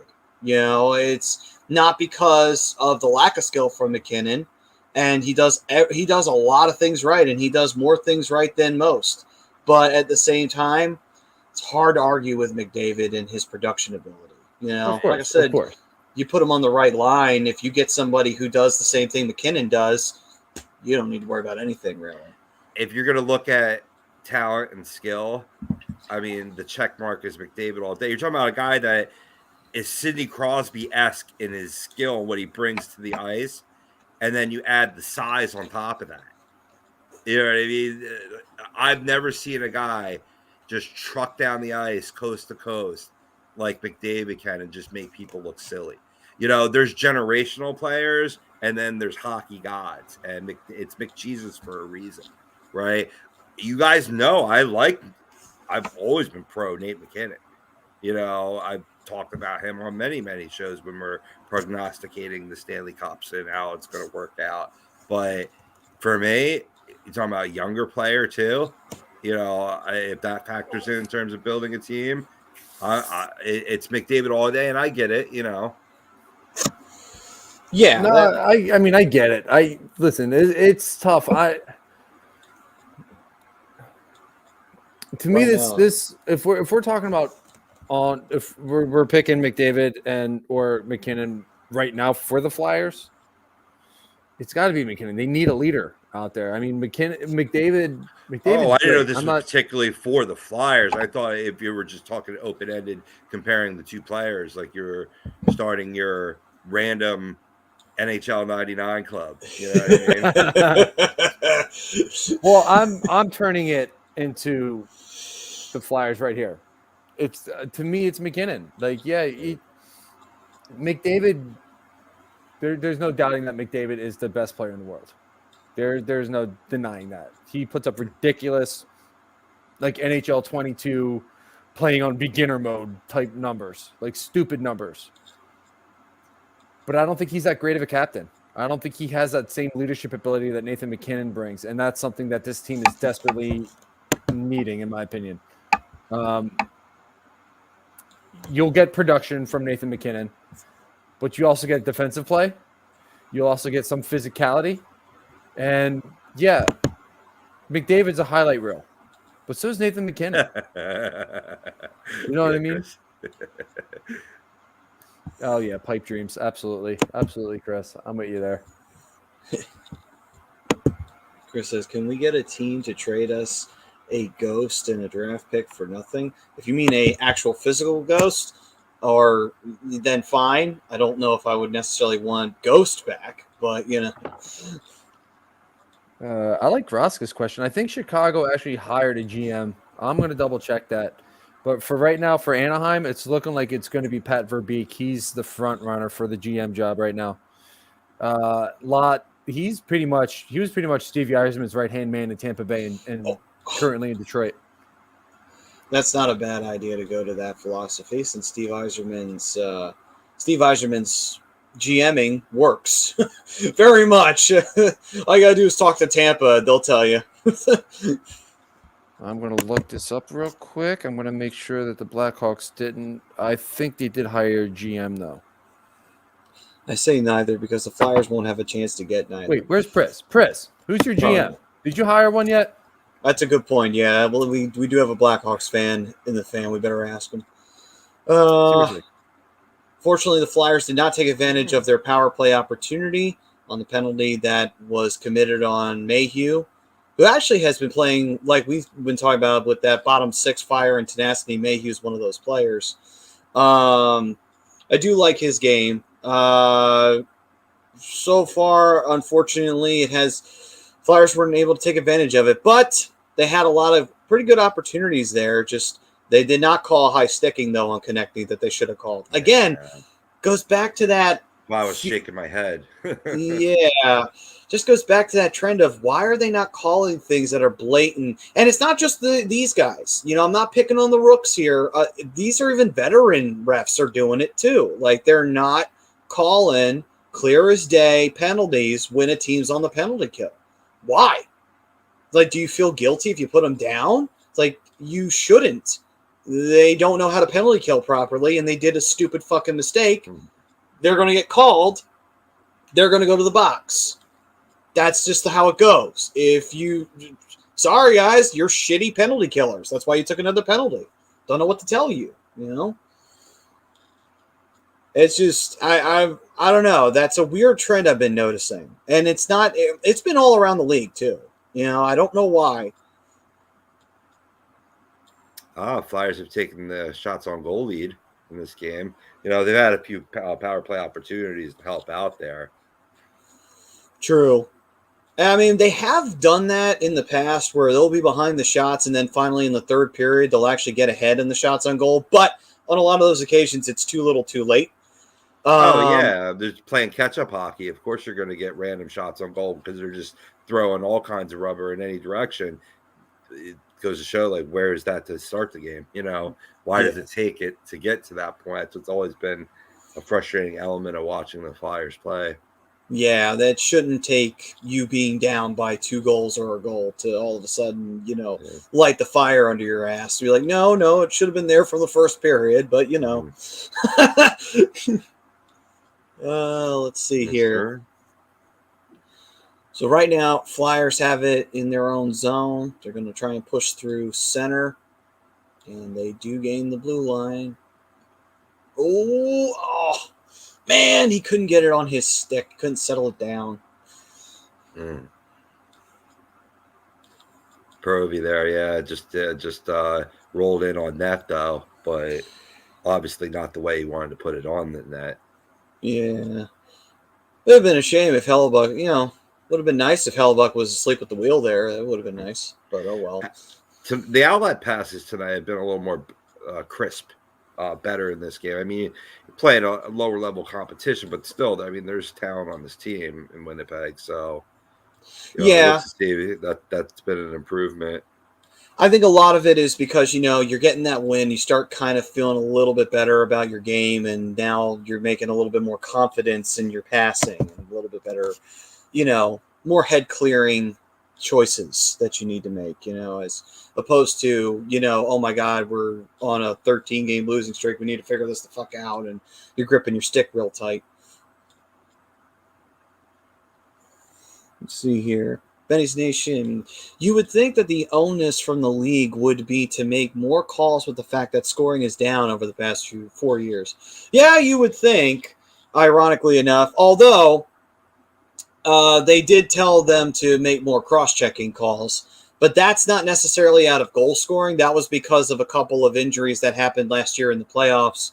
I believe one happened the year before, where there were some really egregious cross-checks that were called, but they felt like that the refs weren't calling them enough, which led to those cross-checkings happening in the first place. So Gary Bettman in the league pretty much said, yeah, that's got to stop now.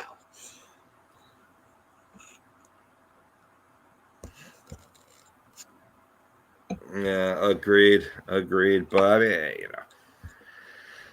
Flyers always, or the refs always miss calls. As long as I've been watching the Flyers since the early 90s. It used to be Kerry Frazier fucking us. Now it's just a whole new crop of zebras. I think I'm dying. Why? What'd you do? I might be dying a little bit inside. We'll just leave it at that. What's up, Tommy? Oh, okay. We'll just leave it at that. I'm dying. Okay. It's nice knowing you guys. All right. Didn't know that something that severe was going on in the background there. Everything seems so peaceful with the Ducks jerseys and Citizens Bank Park in the background there. Good call on it being Citizens Bank Park. I get questions on it. Oh, what stadium is that? Can't really tell. I recognize it because I've been there enough, so I can tell because they got the scoreboard off to the side on that side of the field, and then they've got the lights set up that way. When you've been to a park enough times, you kind of remember what it looks like, not just on television. That's a good call, though. Yeah, it's Citizens Bank Park. Of course it is. Dean Lombardi will not be. He's a special assistant to somebody. I forget. He's already got a job, but he's not even a candidate. It's going to be Pat Verbeek. What's up, Tommy? How's it going, brother? Chris saying, do you think JVR, Yandel, Braun, Hayes, and a few more are hated by the fans, and do they care? I can tell you JVR didn't give two flying fucks. Yandel... How do you know that? You know him personally? How do you know that? He did. When we were at a Flyers practice, my cousin really wanted to get an autograph from him, and he just drove on by without giving two flying fucks. Oh, that's so shit. How old? Oh, she wasn't 30 yet. She was probably like 27, 28 at the time. There you go. A lot of those guys, they're not going to sign autographs for adults. Because it's a moneymaker for most adults. Guys are going to get their autographs and sell it. Like that's what a lot of them do.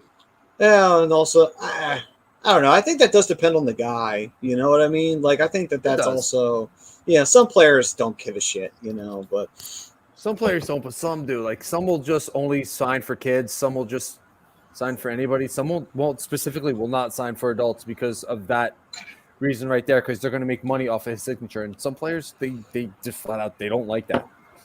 yeah. Yandel, I don't know if anybody really hates Yandel. I think they just would rather have him just not be dressed. Now that the Iron Man streak's over. Yeah, he is what he is. But I mean, he did bring some national attention, to the team. Because I mean, it is a hell of a feat, So at least he brings that to the Flyers, which is nice. The only guy I disagree on this list is Justin Braun. I've liked what Justin Braun has done for this team sans Ryan Ellis. Yeah, I mean, I'm with you on Braun. JVR, yeah, I know can be frustrating. He's extremely streaky. Yandel, I get it. Hayes, I don't know if many fans hate him, because it is a unfortunate situation that he was hurt most of last year and he's been battling injuries this year. I will say this. I have come down very heavy-handed on Hayes. Do I hate him? No. I don't hate the man. I don't hate the player that he is. I hate his contract. And I hate the length of his contract. Don't hate the player, hate the contract? Yes, that's basically the reason. That's why I get real hard on that, because of the fact that he's here for a long time. He's got a no-trade clause on top of it, and he's got a lot of salary tied up. So it's just that side of me, because of after everything we went through with Andrew McDonald and the whole Ilya Bryzgalov disaster, when you sign a big contract, that's when I put your ass into the microscope, because that's a big investment that you just put in somebody right there, which I think is only natural for a fan to really be like, wow, if you're putting that much money in him, he better be fucking a gift from God, Yeah, I mean, Chris, I don't disagree with you, bro, but in that same breath, dude, they don't have to sign shit for anybody, whether we pay their salary or not. They don't have to. It's a privilege for us as fans for them to stop and take pictures and sign autographs. It's not a prerogative for them. It's not in their contract that they have to sign autographs and stuff. Like the Flyers Wives Carnivals, all that, it's all great. I love that they do that. And the players are great with the fans with all that, and they'll sign stuff there. But coming out of practice, coming off of games, coming out of the hotel, they don't have to do any of that. It's not in their contract. They do it because they're good guys. There's just players out there that are just like, I'm not, you're 36 years old. Why am I going to sign this for you? So you can go sell it off? Nah, I'm good, bro. You want me to sign it for your kid? I'll sign for your kid, but your kid better keep that puck I'm signing. If it's at the carnival, that's one thing. People are paying. They're putting up the money for those tickets for charity, to get that. But on the side, if you're like 20, 25 plus, or like in your mid 20s, like I don't know. Ever since I was that age, I stopped asking for autographs and I just shake their hand, or I'd be like, "Oh, great to meet you." You know what I mean? Like, what the fuck do I need an autograph for? You know what I mean? Other than for a collectible. I mean, Chris says it perfect. He says for the most part, they're worthless unless you get like a McDavid autograph, a McKinnon autograph, Crosby's autograph, a Ovechkin's like. They'll be worth money someday. But I would say this: if it's a player that you really want to get an autograph from because you just love them as a player, that's one thing. But yeah, I can kind of see where you're coming from, though. If you're like just getting an autograph from a player that you like them, but they're not necessarily your all-time favorite, I see what you're saying on that one. You know what I mean? Yeah, I mean, if you look at some of the baseball players, Mike Trout doesn't sign for any adult. Mike Trout only signs for kids. Chase Utley didn't really sign for adults. Bryce Harper doesn't really sign for adults. They sign for kids because it's a kid's game. Well, actually look at these guys like they're gods. Yeah, that makes sense. Some adults are out there and like, you sign this baseball, I'm going to sell it on the internet for $10,000. No, you're right. And it's like a Mike Trout. They'll sign it. They'll sell it. Somebody will pay $10, $15, probably $20,000 for that baseball or that picture or whatever because of who it is. great save there by Hart. But no, It's I hear what shitty, you're but it's the saying. truth. No, you're not wrong. You're not wrong.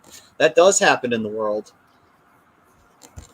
But yeah, and also too, I think it's kind of different as well if you have like an individual athlete, like say NASCAR, where you're an individual athlete, you represent yourself, your image, and yeah, you have the sponsor on your car, but at the same time, you're you. You know, it's not like someone. It's not like there's another Dale Earnhardt Jr. or what have you. It's just you. You know what I mean? So there is a difference in that. You know, so there is that side of it as well. That sometimes you own your image and your likeness. You know, I think Gretzky is one of those players that does, which makes sense.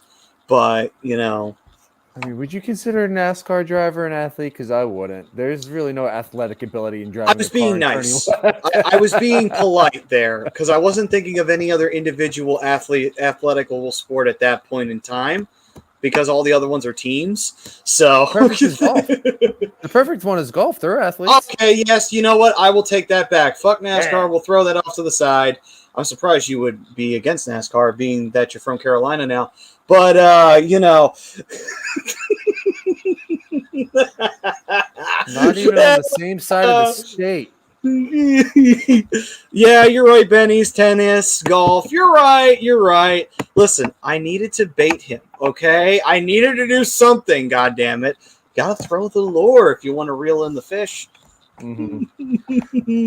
Brian's just trying to throw cover on his NASCAR affections right now by saying they're not active. Let me ask you this though, Brian. You obviously have taken some long drives home now that you're living out of state, right? How do you feel after a 3 or 4 hour drive? Do you feel pretty spry or are you pretty worn out?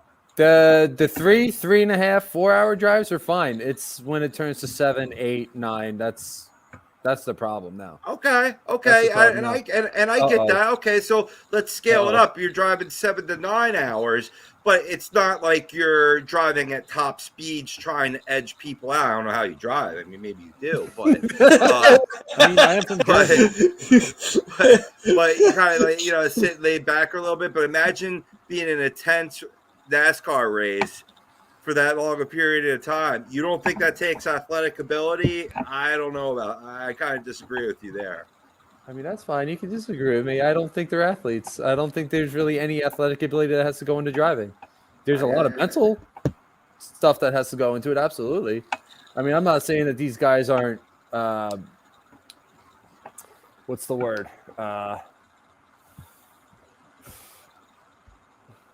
I mean, it's not like they really have to go through any physical training or anything like that to be a NASCAR driver. Well, hopefully you have your driver's license. You and I could probably at some point in our careers, Robbie here, could turn into a NASCAR driver. And I don't know about that. I mean, maybe. I do drive pretty aggressive, but yeah, that's the word. Benny gave me the perfect word. It's endurance. You have to have the endurance to be a NASCAR driver. Let's just be specific here, though. Let's just be specific. It's okay. I mean, you could say, they're athletes. They're not hockey players. That's different. Yeah. We'll go with that. And there's hockey players. I mean, I broke my nose. I'm back in the game 2 minutes later. That's a hockey player. Jake, I must say, making a left turn is really hard. That's what I'm saying. Chris, have you ever seen a fat NASCAR driver? I thought there were some. Listen, the one thing Tony Stewart. That's about it. He was a little chunky. I will say this though.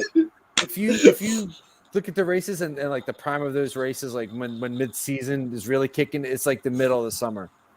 Imagine being in that flame retardant suit, sweating your dick off for 3 hours at 200 miles an hour. Yeah, no, you're not going to see a fat one because they're fucking drenched in sweat by the time the race is over. They're like probably soaked in sweat. They do fight. They do. I will say this though. Tony killed a guy. Yeah. We all remember that. We remember when that happened. Although, to be fair, I said this when I saw it. It's like the dude was a fucking idiot. He walked into the middle of the goddamn track like a fucking moron, and the one guy almost hit him, and then Tony hit him. Like, you're a dipshit, dude. Why the fuck are you running in the middle of the track? What, you mad that you crashed? You're a shit driver. What can I tell you? Fucking moron died the way he was supposed to, like an idiot. Tony spun that into a nice color analyst gig, though, now. Didn't he not? Yeah. No, right? So that's all you got to... That's on the application when you become a color analyst. Have you murdered someone during a race? And then you immediately get hired. Is that the OJ law? Yes. I mean, it's the affirmative OJ action there. You did say that. What's up, Antoine? Equal opportunity murderers. Yeah. Yeah. Well, I mean, you did bring up the initial point that he walked out onto an active racetrack. Those guys literally have that to react. Right. I was saying I do consider it a game. Bowling is a game. I don't think you're necessarily an athlete if you bowl. I mean, you need more athletic prowess to throw a bowling ball than to turn a steering wheel. I mean, literally everybody can turn a steering wheel. Can they do it at 200 miles an hour? No. So you're saying a bowler is more of an athlete than a NASCAR driver, is what you're saying. Mm-hmm. Oh. By the way, we've got Antoine Smiley Owens. Yo, what's up, Antoine? What's going on, man? Antoine? What up, buddy? Yeah, I mean, it takes a lot of skill what they do drafting at 200 miles per hour. I mean, like, I don't know if you could keep your car straight at 200 miles an hour. You don't understand, dude. Oh no, I think there's skill involved in NASCAR and racing. Absolutely. Do I think they're athletes? No. So there's skill and endurance, but they're not athletes. Oh, all right. Meanwhile, skill and endurance. I just like arguing with you. We never argue on this show. We're always two peaches and cream. Well, hey, we found something to argue about. Is NASCAR a sport or is it not? That'll be next week's poll question. Agree or disagree? NASCAR is a sport. On a show that never really talks about NASCAR except in a joking fashion. Actually, if we do ever do that, we got to get Zach on here because I would love. Oh yeah, Zach's a big NASCAR head right there. Oh boy, to get Zach all riled up about that. It's not hard to do. Him to throw a microphone. It's not hard to do. No, it is not. I don't think we'll say a single word during the entire show.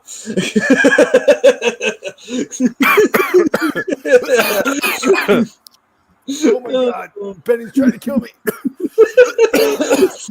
But Chris, by the way, Chris responded to us saying that if you've ever murdered someone, then you're immediately hired. He says, every time I go to Home Depot, I think about that. I disagree with that too, Betty. I think sex is a sport too. Oh my God, Benny. That's a very important sport to have right there, man. You know, you got to thrust and you got to.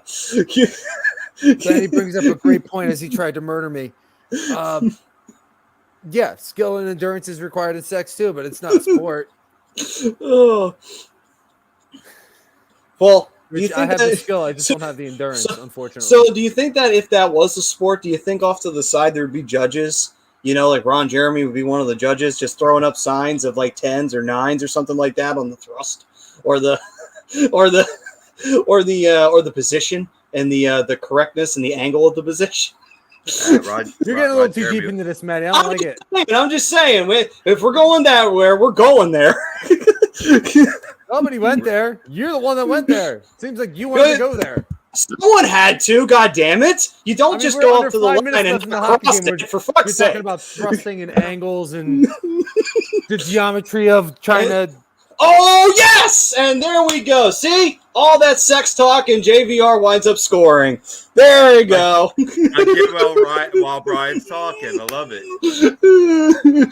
Yeah, JVR has turned his game around now. That's his 7th shot on net, which is a career record in a game for him. When you think about it, he's had some pretty good games over the years. Since that one failed pass on the power play, he's really stepped up his game. That is true. And Chris said, good, he scored. Trade his ass. This is why I love Lawton. Yeah, it brings up the trade value. Exactly. That's why I'm excited, Chris. You're right. You're picking up what I'm putting down. Lawton. He didn't go for the pass, which is what he usually does. He shot for a rebound. Yep. And that put it right on JVR's stick. Yep. Ted said, Ryan Jeremy, if you judge it via satellite, he's in big trouble with the law. And listen, WebEx. Thank you, Ted. I was trying to work that in there. Sometimes it's hard. You say you can't get a word in with Zach. Sometimes it's hard getting a word in with Maddie here too. That's a good point. You're right. Sometimes I go off. You South Jersey peoples, I tell you. Made Made for radio. Made for radio. It's you know what it is? It's that Italian thing. Once you start getting going, it's hard to stop, man. You just get on that ball. You keep going. I understand. Again, that's another reason why sex is a sport. It's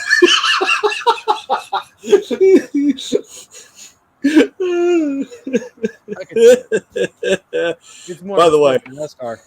Benny's had a great comment. He said, there is a judge, your partner. Oh. First thing Sometimes I that thought part of. is a little too brutally honest. I mean, get in bed with Simon Cowell. Whoa. he just sees it. He's just like, I think that this is just absolutely terrible. I've seen low budget porn films with better sex than this. Oh my God, Maddie, you're getting too far into this. I'm sorry. This is let's get back to hockey, please. Listen, you guys know that I have that sick sense of humor. You guys invited this. It's your fault. I didn't invite nothing. We were talking about the difference between bowling and NASCAR. Benny did it. Oh, so it's Benny's fault. Benny was for sure. Oh, let's see. Uh, And Ted saying JVR really turned it around. He was big in those 10-game losing streaks. He sucks. Yeah, he does ghost like a mofo. Anthony, it may not go to OT. May not. I mean, Flyers are up 1 if they can hold on. I don't see why it would go to OT. I'm not sure I follow you on that one, Ryan. I'm not sure. Oh God, this show always tends to go right off the rail. Oh, by the way, so I was going through my memories, Robbie. I tagged you in, and I saw you saw it earlier. So one of the memories from when we were still in the studio popped up, and we were actually talking about. It was the clip about we were talking about how the Mighty Ducks was coming back to Disney Plus, and we actually had a producer.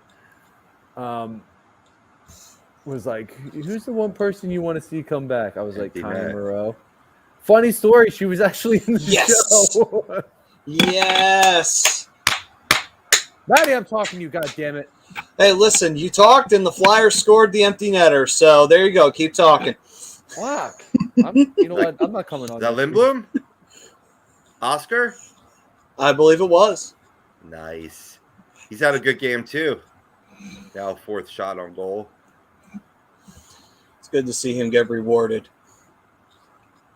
There we are. Whew. Okay, so it's 3-1. Empty netter. Bro, you can start talking anytime you want. I've said all I need to say tonight. Ted saying 3-1. Yes, it is. I keep getting cut off. By the Flyers, not even by us. Motherfuckers. Well, shortly before that, while Maddie was talking, Cam Atkinson looked like he put a shot on his own goaltender there. The puck deflected off his stick in on Carter. I was like, "What are you doing?" It's like other way. He loves shooting the puck so much he decided to shoot it at his own goalie. He's got a real nose for the net. Yeah, even his own. He does. Oh, let's see here. Oh my God. Anthony's saying, I want to see Carter Hart take a shot at an empty netter. I'd love to see Carter Hart score a goal. Be the first Flyers goalie to do it since Ron Hextall. Yeah, the stick handling has come along, but I don't know if it's there yet. No, yeah. Attempting that, in other words, like even that Lindblom empty net, I'm glad he got it. You know, good for his game, good for his mojo. But it really wasn't the smart play there. He had open ice to skate it out of the zone. You know, he missed the net there. That's an icing and an offensive draw. And Chris saying the only way Oscar beats the goalie. That's a little harsh. But unfortunately, his stats do kind of reflect it, unfortunately. But still, man, poor kid had cancer. Stop. 6 goals on the year. I mean, he's starting to get back into his form. There we go, ladies and gentlemen. So yes, we can react to a win for fucking once. The Flyers have beaten the Winnipeg Jets officially 3-1. Our final score, the dude with the mohawk and the Flyers makeup is happy, who's at every game.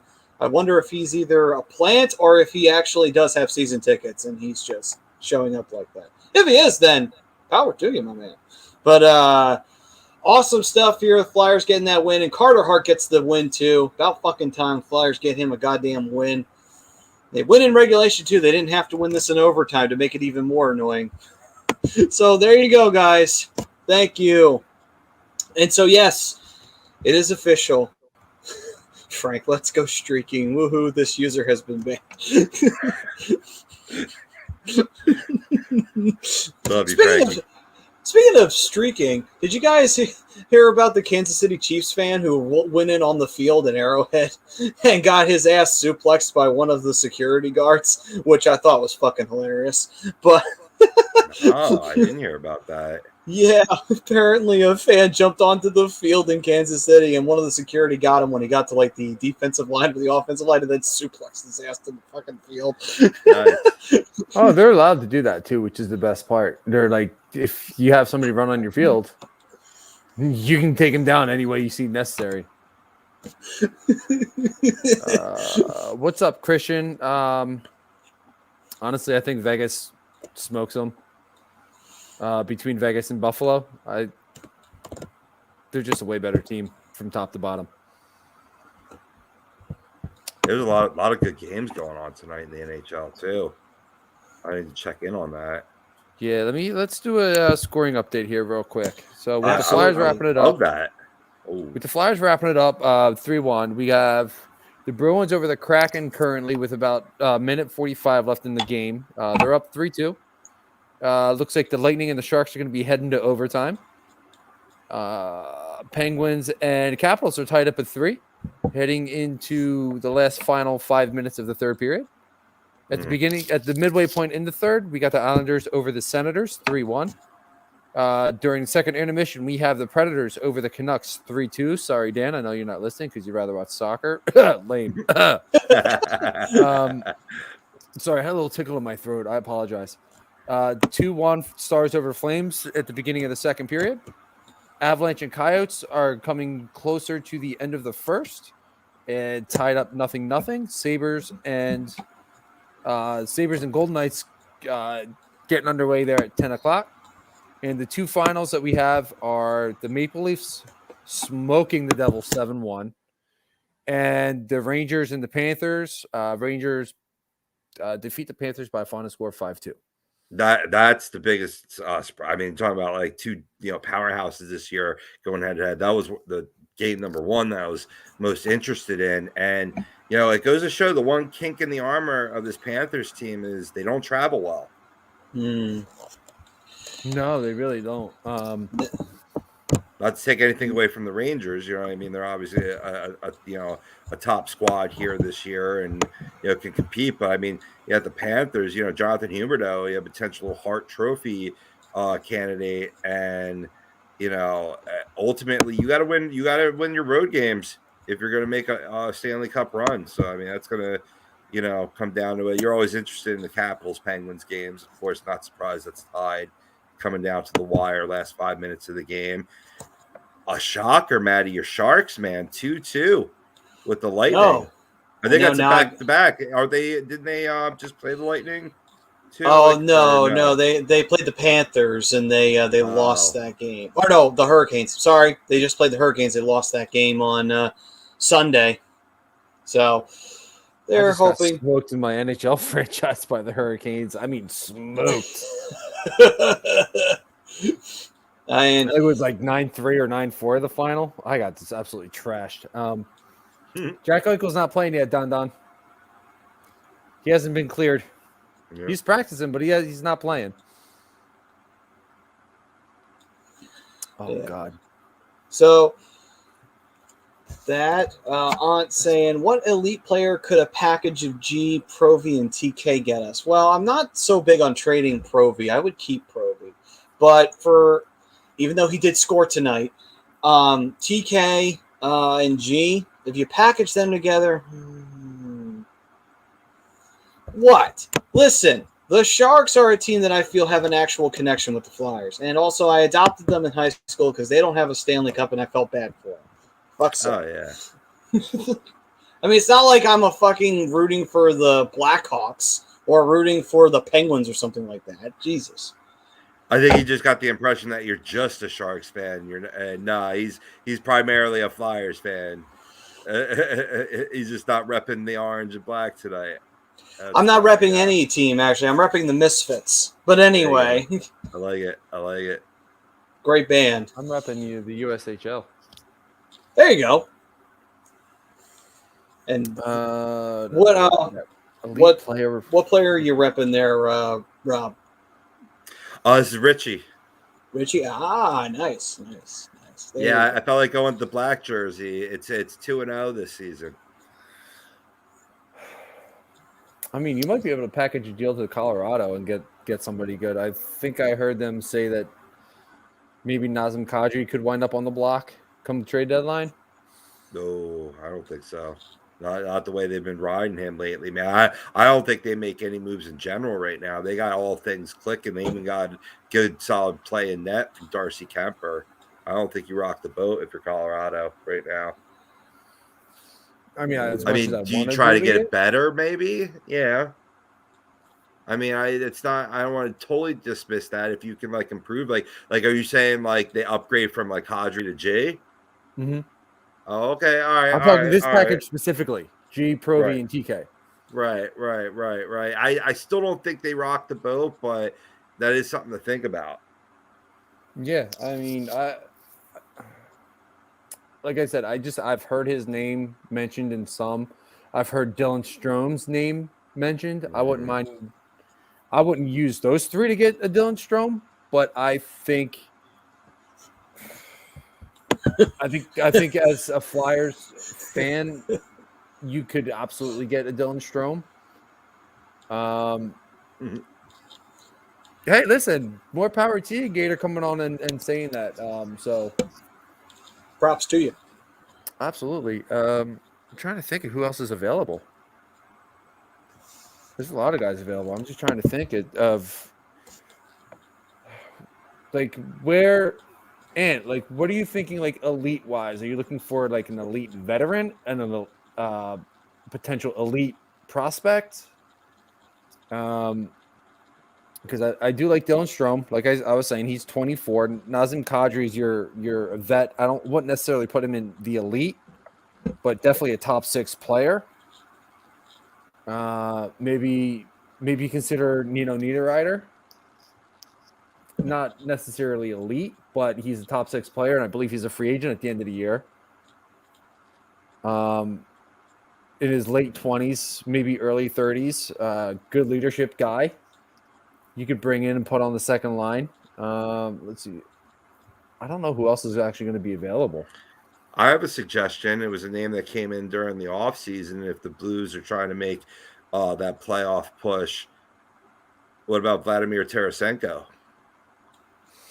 He's shown he can stay healthy. I wouldn't be against it, and he's putting up some solid numbers. Right. 33 points in 33 games, 14 goals. Mm-hmm. I'm about it. Ryan, yes, I am a Flyers fan. I've been a Flyers fan since the days when my uncle would come down and I was a young kid and we would watch the Flyers.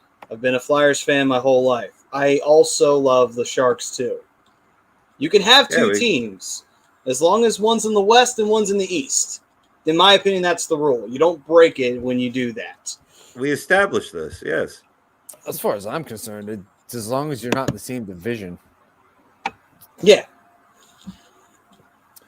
Hart, Farabee. Who would the third be? Hart. Call me crazy. I'm gonna throw Lawton in there. Those are my 3 untouchables. Just the little things that Lawton does right, as well as his offense.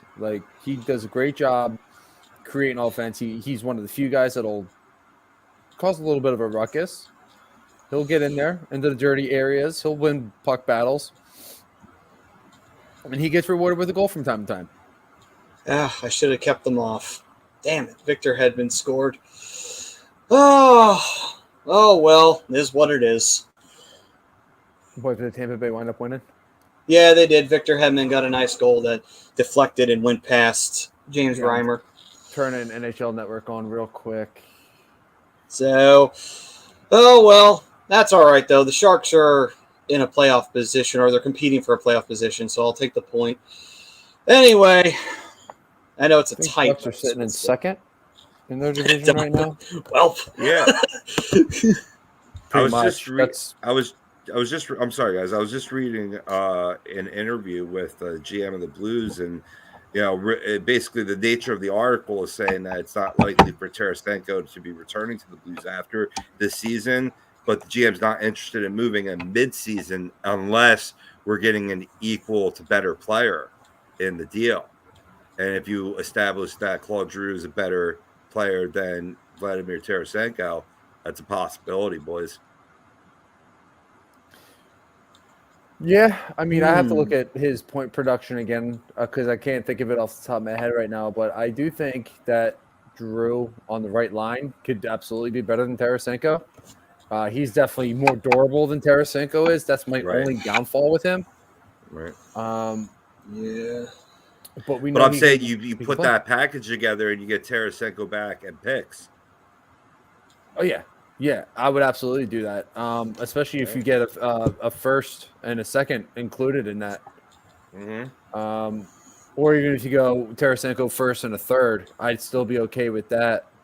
But there's got to be a nice return package. I don't mind if Tarasenko's the major piece in that return. He's having a good year, and I don't think he's missed a game yet. Yeah, he's been healthy, knock on wood, and I mean, he is 30, but as a sniper on the wing, like to Ryan's point saying we need more of, right? Those guys could play longer. We're seeing it in Alex Ovechkin. You know what I mean? Like a little less wear and tear on the body. Not playing that style, that brand of hockey. Yeah, I mean, again, I'd be okay with that trade. I just got to look real quick. Back-to-back wins. Group hug in the shower tonight. Very, very, like tight, squeezing hug in the shower. Awkward. All right, boys, so that's the point. If you're going to do it, you might as well make it awkward. With Tarasenko, St. Louis has played 44 games. He's only missed 4 games. 40 games played, 40 points. So he's still at that point per game average. So, and he's sitting on a -1. Although that would probably continue to go down playing on the Flyers, but the point production is definitely there, and he's putting up similar numbers to Atkinson. So if you could put Tarasenko on the wing on one line, put Atkinson on the wing on the other line, that makes those first 2 lines better almost immediately. Only downfall though would be losing Giroux, who is a great passer. That's the only downfall to that. Sure. But again, this team is a team of passers, so I'm not overly too concerned about that. My only concern now is his contract. So real quick, didn't chat mention Mitch Marner's name earlier in the show? Yeah. I just got a note here. Extends his goal streak to 7 games and tallies 4 points in that Leafs 7-1 win versus the Devils tonight. Yes, please. Well, hands down. I think that was Ryan too. And if you're beating the Devils 7-1, it's a good thing. So thank you, Toronto. Thank you very much. You stay classy, Toronto. You have control of Tarasenko for another year after this year. Another year, so you get another year control after this year, and the possibility that they're just renting Giroux. Mm-hmm. But I mean, if you're trading Tarasenko, you're trading Giroux to sign him too. I think you got to be. You would think that, absolutely. So, Ryan wants to know: will Huberdeau re-sign with Florida? Yeah, I think so. Unless the cap restricts them to, and I don't think it will. So, no, I don't think their cap is that bad. Yeah. Don saying, who should be my West team? Well, I mean, that is a good point since Detroit's now in the East. That's a good question. Kind of not sure. I mean, We're I always would taking applications. I would always say you could join the Sharks. Rob, what was your team out west? Did you have one? Nah, I don't do that in hockey. Maybe football a little, or definitely football a lot of bit, but hockey, it's Flyers and everybody else fucking sucks. I mean, I guess a little bit back in the day, I liked the Minnesota North Stars, so that's why I kind of like the Wild a little bit, and Kaprizov. I do have a man crush there. Oh yeah, real quick for the Panthers too. They're actually up against it, believe it or not. Their projected cap space right now is 88K. They're at 82 million. Yeah, I'm looking 82 at it million now. plus. So they have Frank Vetrano's contract's up at the end of this year. They have Joe Thornton and Mason Marchment, who's coming up at the end of the year, which I Oh, doubt Mason, those two he's guys had a will be. fine season. That's Brad Marchman's son, right? I think so. Yeah. And then they have a bunch of RFAs. Chase Prisky, Lucas Carlson, who's been pretty good. Who else? A name that That's I'm right, not even going Ted. to That's attempt right. to. Etu Lastarian. Etu Brute. What? Etu Brute. Yep. Owen Tippett. All RFAs. And let's see here. They're not going to get rid of Bobrovsky for a while. Spencer Knight's going to be an RFA after 2022, 2023. And Jonas Jonassen is going to be an RFA. All the RFAs that are coming up are guys that are on small contracts. I mean, they still don't have to worry about Huberdeau for a while. They don't have to worry about Huberdeau until after next year. Oh, okay. I didn't realize that. Yeah, They so might. Maybe there. maybe they make a trade in the offseason to free up some cap space, possibly, so that way they can do an extension. Yeah, maybe. I mean, they could. Absolutely. He's 28 right now. So what? It'd be like 29 going on 30. That's actually a good situation because you can see how it's playing out at that time. You can go either way because if you want to let go of a player that's just about to approach 30, you know what I mean. That might not be a bad decision either, especially if you're up against it in the cap space, and getting him off your books is your freedom. You know what I mean, from that tight cap space, but. I think, right there and there, you're talking about a guy that's just coming into his own, too. If you're looking specific beyond the age, that you got to work out like a 3-4 year extension right there. You know what I mean?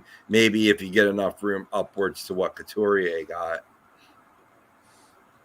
Yeah, I like Tippett. Ryan says his name's been in trade rumors. I'd be okay if the Flyers went after him. I'm trying to get his point production up here just so I can see what you're giving up or potentially have to give up because it's a guy you're going to absolutely have to re-sign. Just give me 1 second here. Owen Tippett, there he is. 14 points in 40 games. I mean, you're probably not going to have to give up that much, but you're also getting a very young player, 22 years old. He's played 92 games in his career, 14 goals, 19 assists for 33 points. He is a +3, so he's a guy you could possibly put on your penalty kill as well. A first-round pick in 2017 out of Peterborough, Ontario, Canada. 1 point in his last 5 games, though. And it was a goal on January 31st. So, again, 22 years old, does kind of fit what you would want for the Flyers, and you could stick him on the bottom 6, preferably on the on the third line there. Put him with Scotty Lawton and just see what happens. Well, Betty's Nation saying, is it time for the Yotes to move? This is a terrible look for the league, and to have a team's future home seat, only 6K people. Yeah, that was, they had to talk with, what was it, Arizona State, or was it just Arizona University? It was just a university. Just the university, yeah. They're going to use their facility apparently now, and they're going to basically be playing in what would be the equivalent of like a junior hockey stadium, really, if anything, or arena. So, yeah, that isn't a great look for the league, but at the same time, if it comes down to it, I think as long as they feel like Tempe can still work out, they're going to try and keep them around. Maybe they just don't feel like Tempe's going to be ready in time, because we haven't heard whether or not that deal has gone through or not. You know what I mean? We don't know if it fell through or if it's still in the works. We really haven't heard anything about that. So it may just be one of those things where they're temporarily looking at putting them there because they don't have Tempe ready to go yet, and it won't be for a season or two. It could be something like that. I mean, it's still not a great look, but all the same, desperate times call for desperate measures when you want to die on a hill, and it seems like the NHL is very determined to die on the hill of the Arizona Coyotes.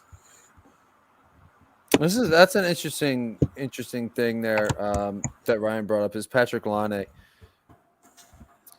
Going to be an RFA at the end of the year. 21 points. He's not even in the top 3 in Columbus. 10 goals, 11 assists. Again, keep in mind, still a young player. 23 years old.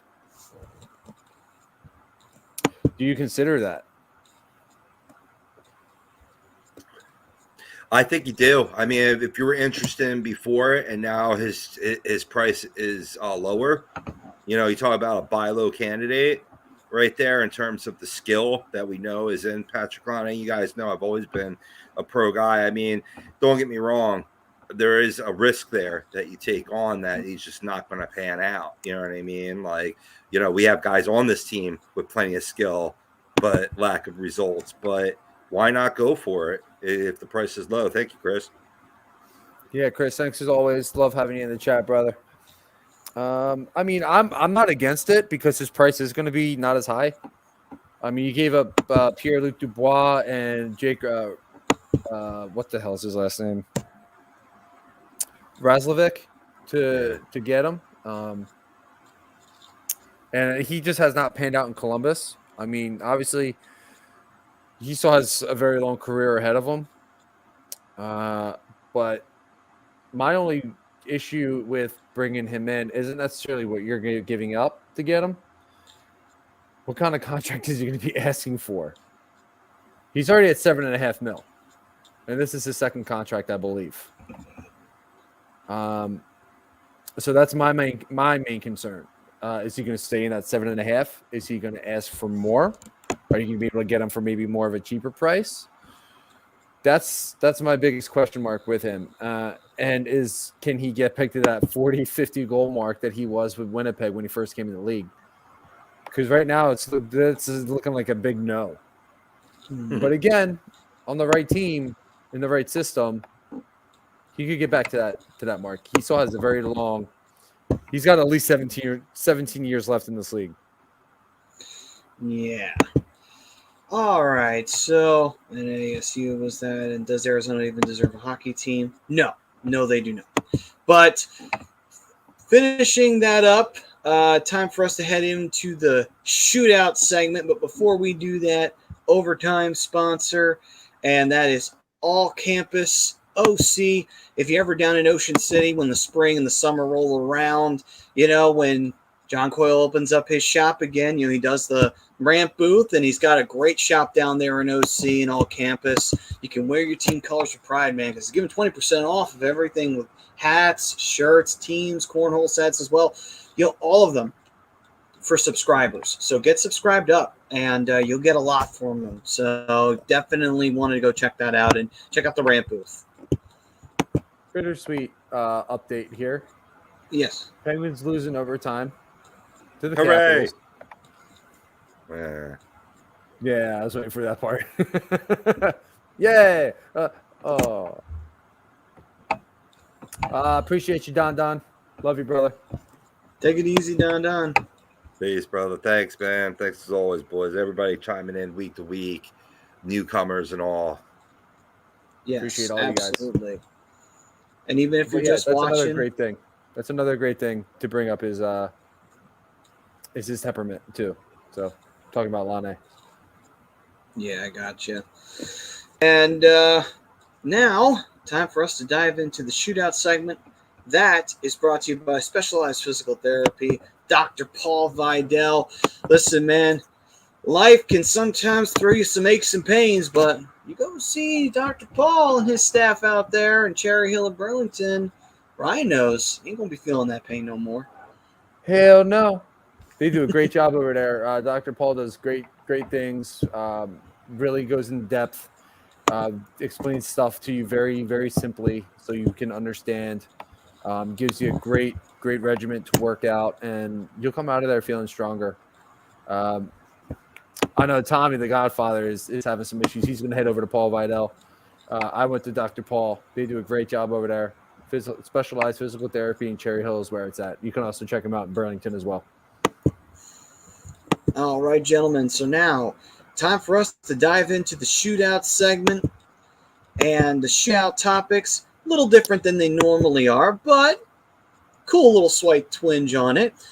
We'll have turning point in the game, player of the game, milk carton player of the game, and team to watch this week, and hot take of the week.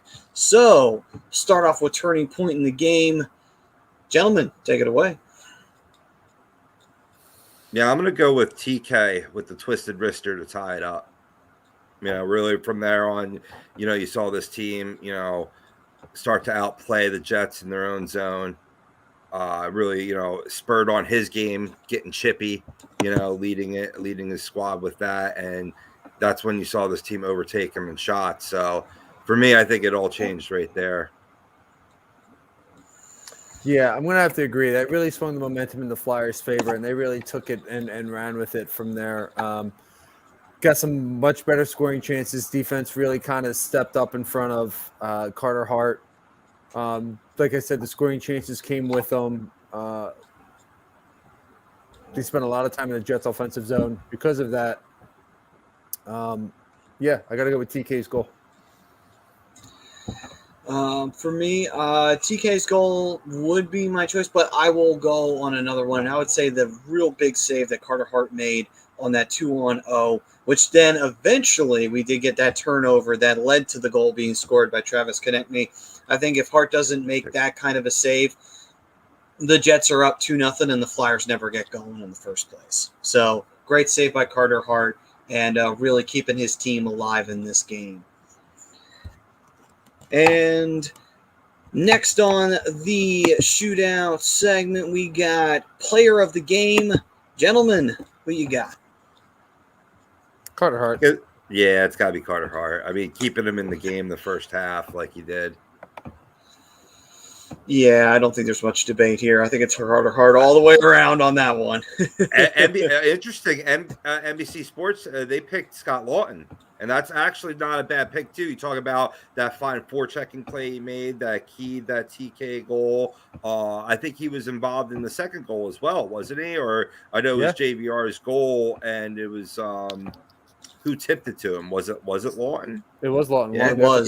On that. Yeah, exactly. So you figure that I guess he gets more of the credit on that goal because it was more of a tap in off the rebound off the pad there for JVR, despite being the technical game winner right there with that goal. But yeah, I think it's Carter all day. I don't think they get back in this game if he doesn't make that fine save after fine save that we saw in the latter half of the first period and the first half of the second period.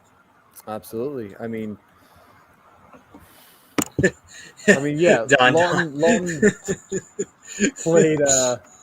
He played a really solid game. Lawton, did a lot of the little things right tonight. He played with the edge. He played with a little bit of grit as well. He brings the energy every night. my big thing was, if it wasn't for Carter Hart, they would have been out of this game easily. As much as Lawton did well tonight and played well and, got involved in all the goals, if Carter Hart's not standing on his head tonight, those don't really matter, do they? So Yeah, you're true. That is true. All right, milk carton player of the game. Are you guys feeling the same way I'm feeling on this one? Because I'm kind of going with Travis Sanheim. Once again, not here. He was a name I was looking at, only 10 minutes. I think it was like about mid-third period I checked in, and he had no shots on goal and 10 minutes of ice time, for a defenseman. He's definitely a good nominee. So also thinking Morgan Frost, too. I mean, I know he's coming back into the lineup, but, no excuses. You got to put on some shots on goal. He was shotless as well. For me, though, I'm going to go with the Flyers power play as a whole. 0 for 4 tonight. Absolutely fucking abysmal, despite the win in LA and over the course of that 13-game winless streak. Man, the power play needs to do something. Please. Yeah. For my health. Come on. Yeah. So who would you put on the milk card, like, for the picture of that? Would you put Michel Therrien, even though he's no longer here?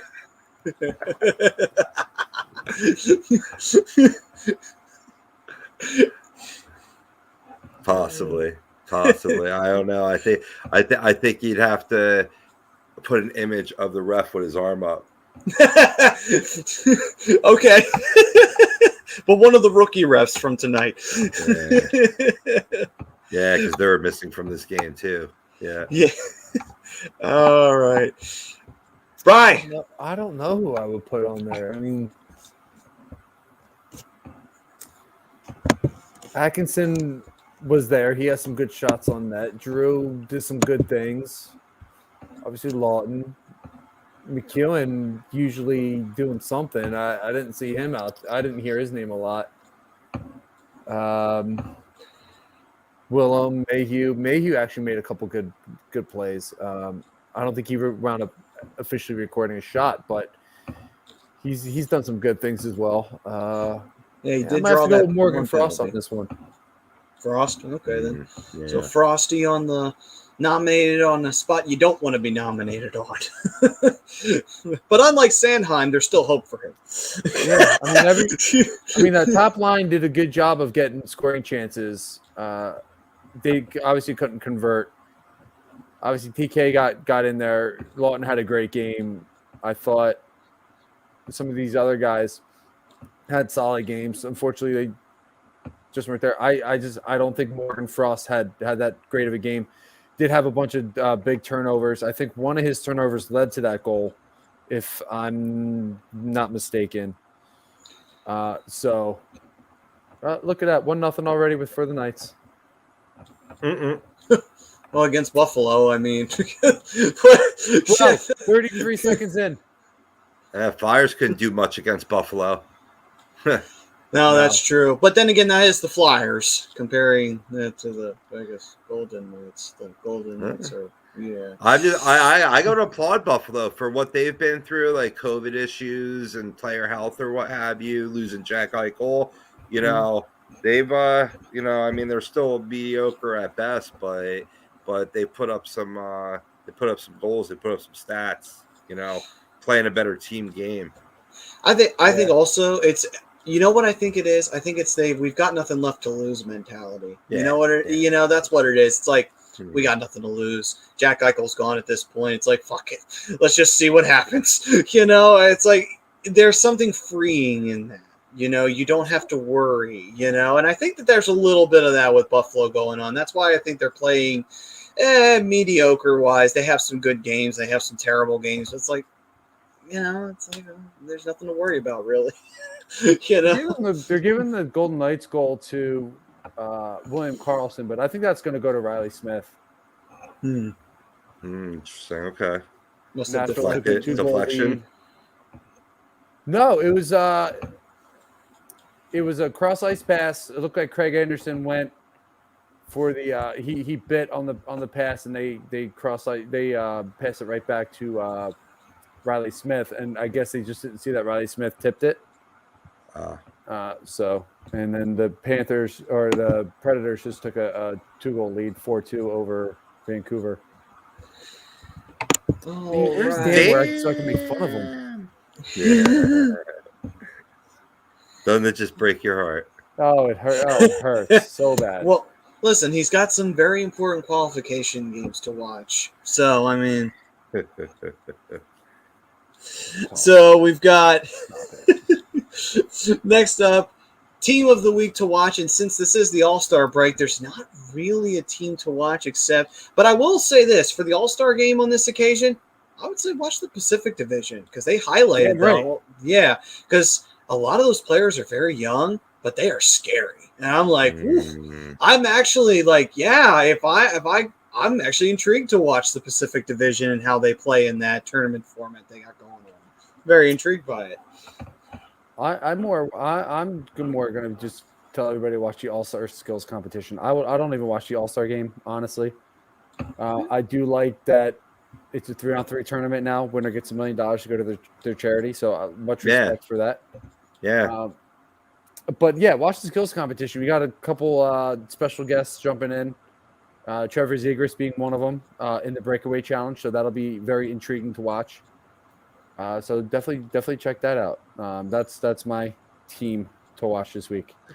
I kind of look at like the All-Star games just another skill competition when they went to the 3-on-3. Like, I think it's a beautiful idea, and I think it makes it more watchable in my eyes, like that tournament style format. Oh, for sure. And to your point, and I think that's the reason why they did it, is to make that more appealing to people. Make it 3-on-3, make it a little more skillful, and let some of these guys just kind of start really just showing off. Is really what they do.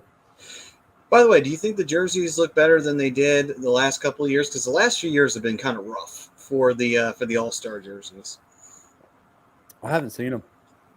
I saw them a couple of weeks ago. I don't think they look all that bad this time around because they've looked like absolute dog shit.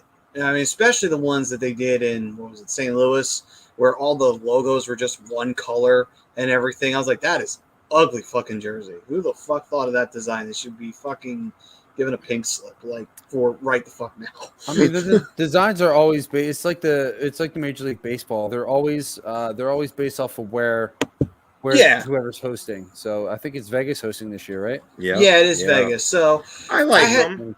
I like them. They're basic. You know what I mean? They remind me of like 70s jerseys. Yeah, so maybe that's why I like them. It's like they kind of got that old school vibe to them going on. So I don't mind the jersey. Honestly. I like the striping, like the angled striping and the piping. Yeah, I don't think they're bad this year. Yeah, because some years they're just ghastly. But you mean those lime green? Like they look like the Seattle Seahawks uniform, only with some black in it. Yeah, that was that one pretty either. Lime green. Gave me nausea. Yeah, that would give you. It would give you a freaking like migraine issue where you'd be like, yeah, I'm going to vomit. Yeah, those jerseys gave me nausea. Had to utilize my body check wellness medication. I actually like them. I like them a lot, actually. Yeah, they do have that vintage look to them. Yeah, I thought they were much better this year than they were in the past.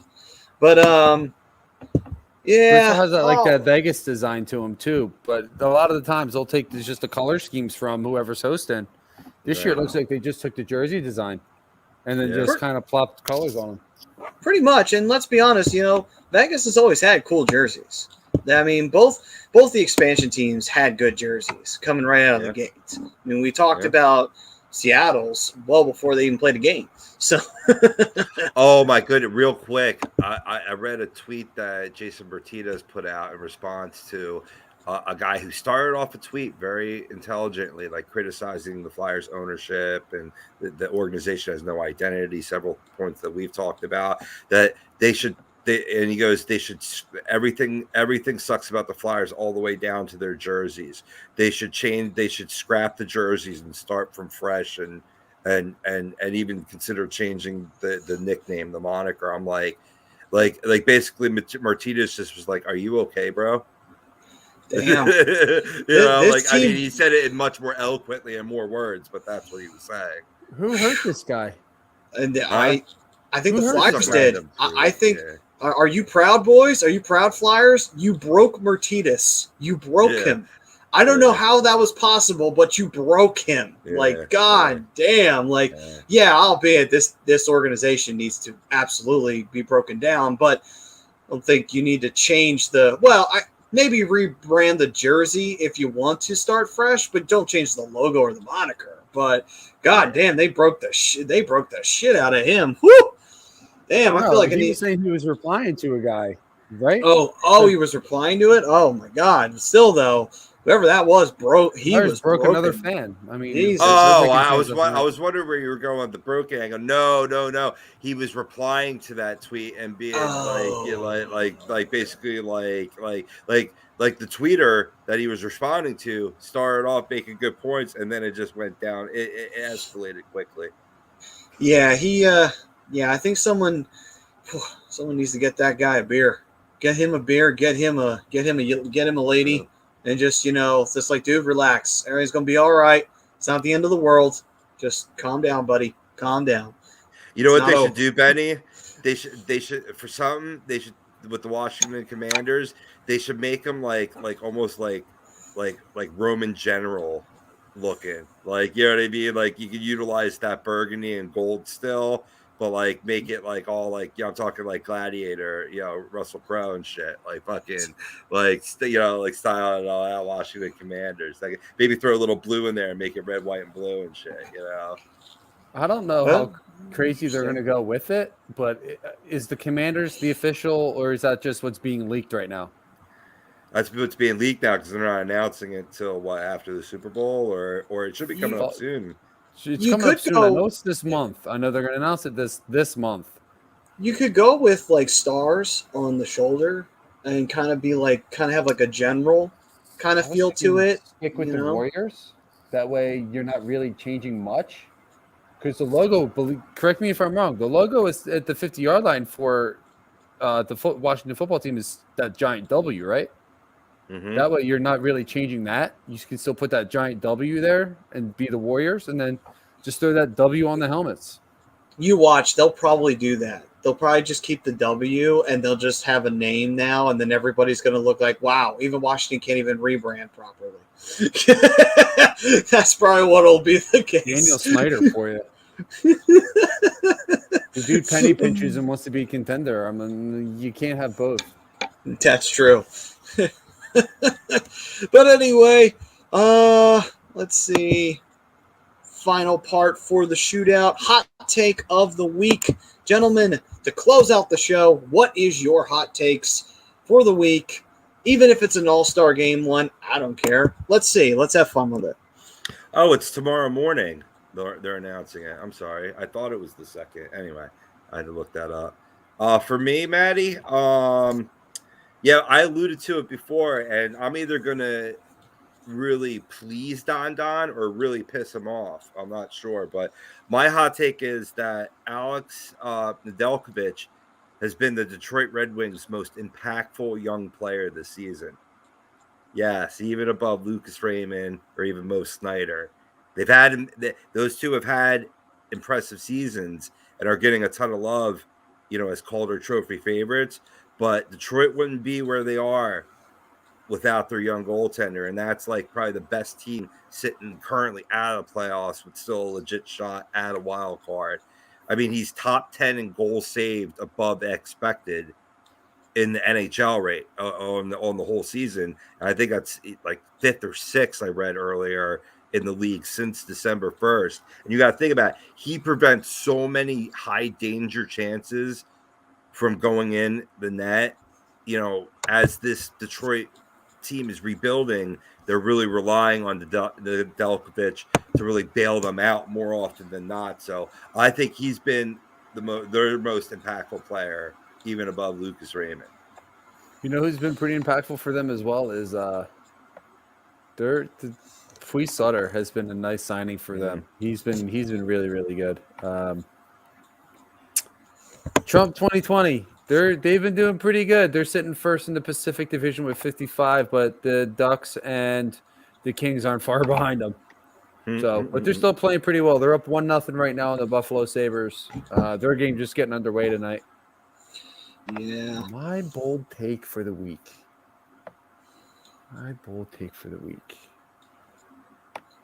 I got one. You want me to go? Yeah, go ahead.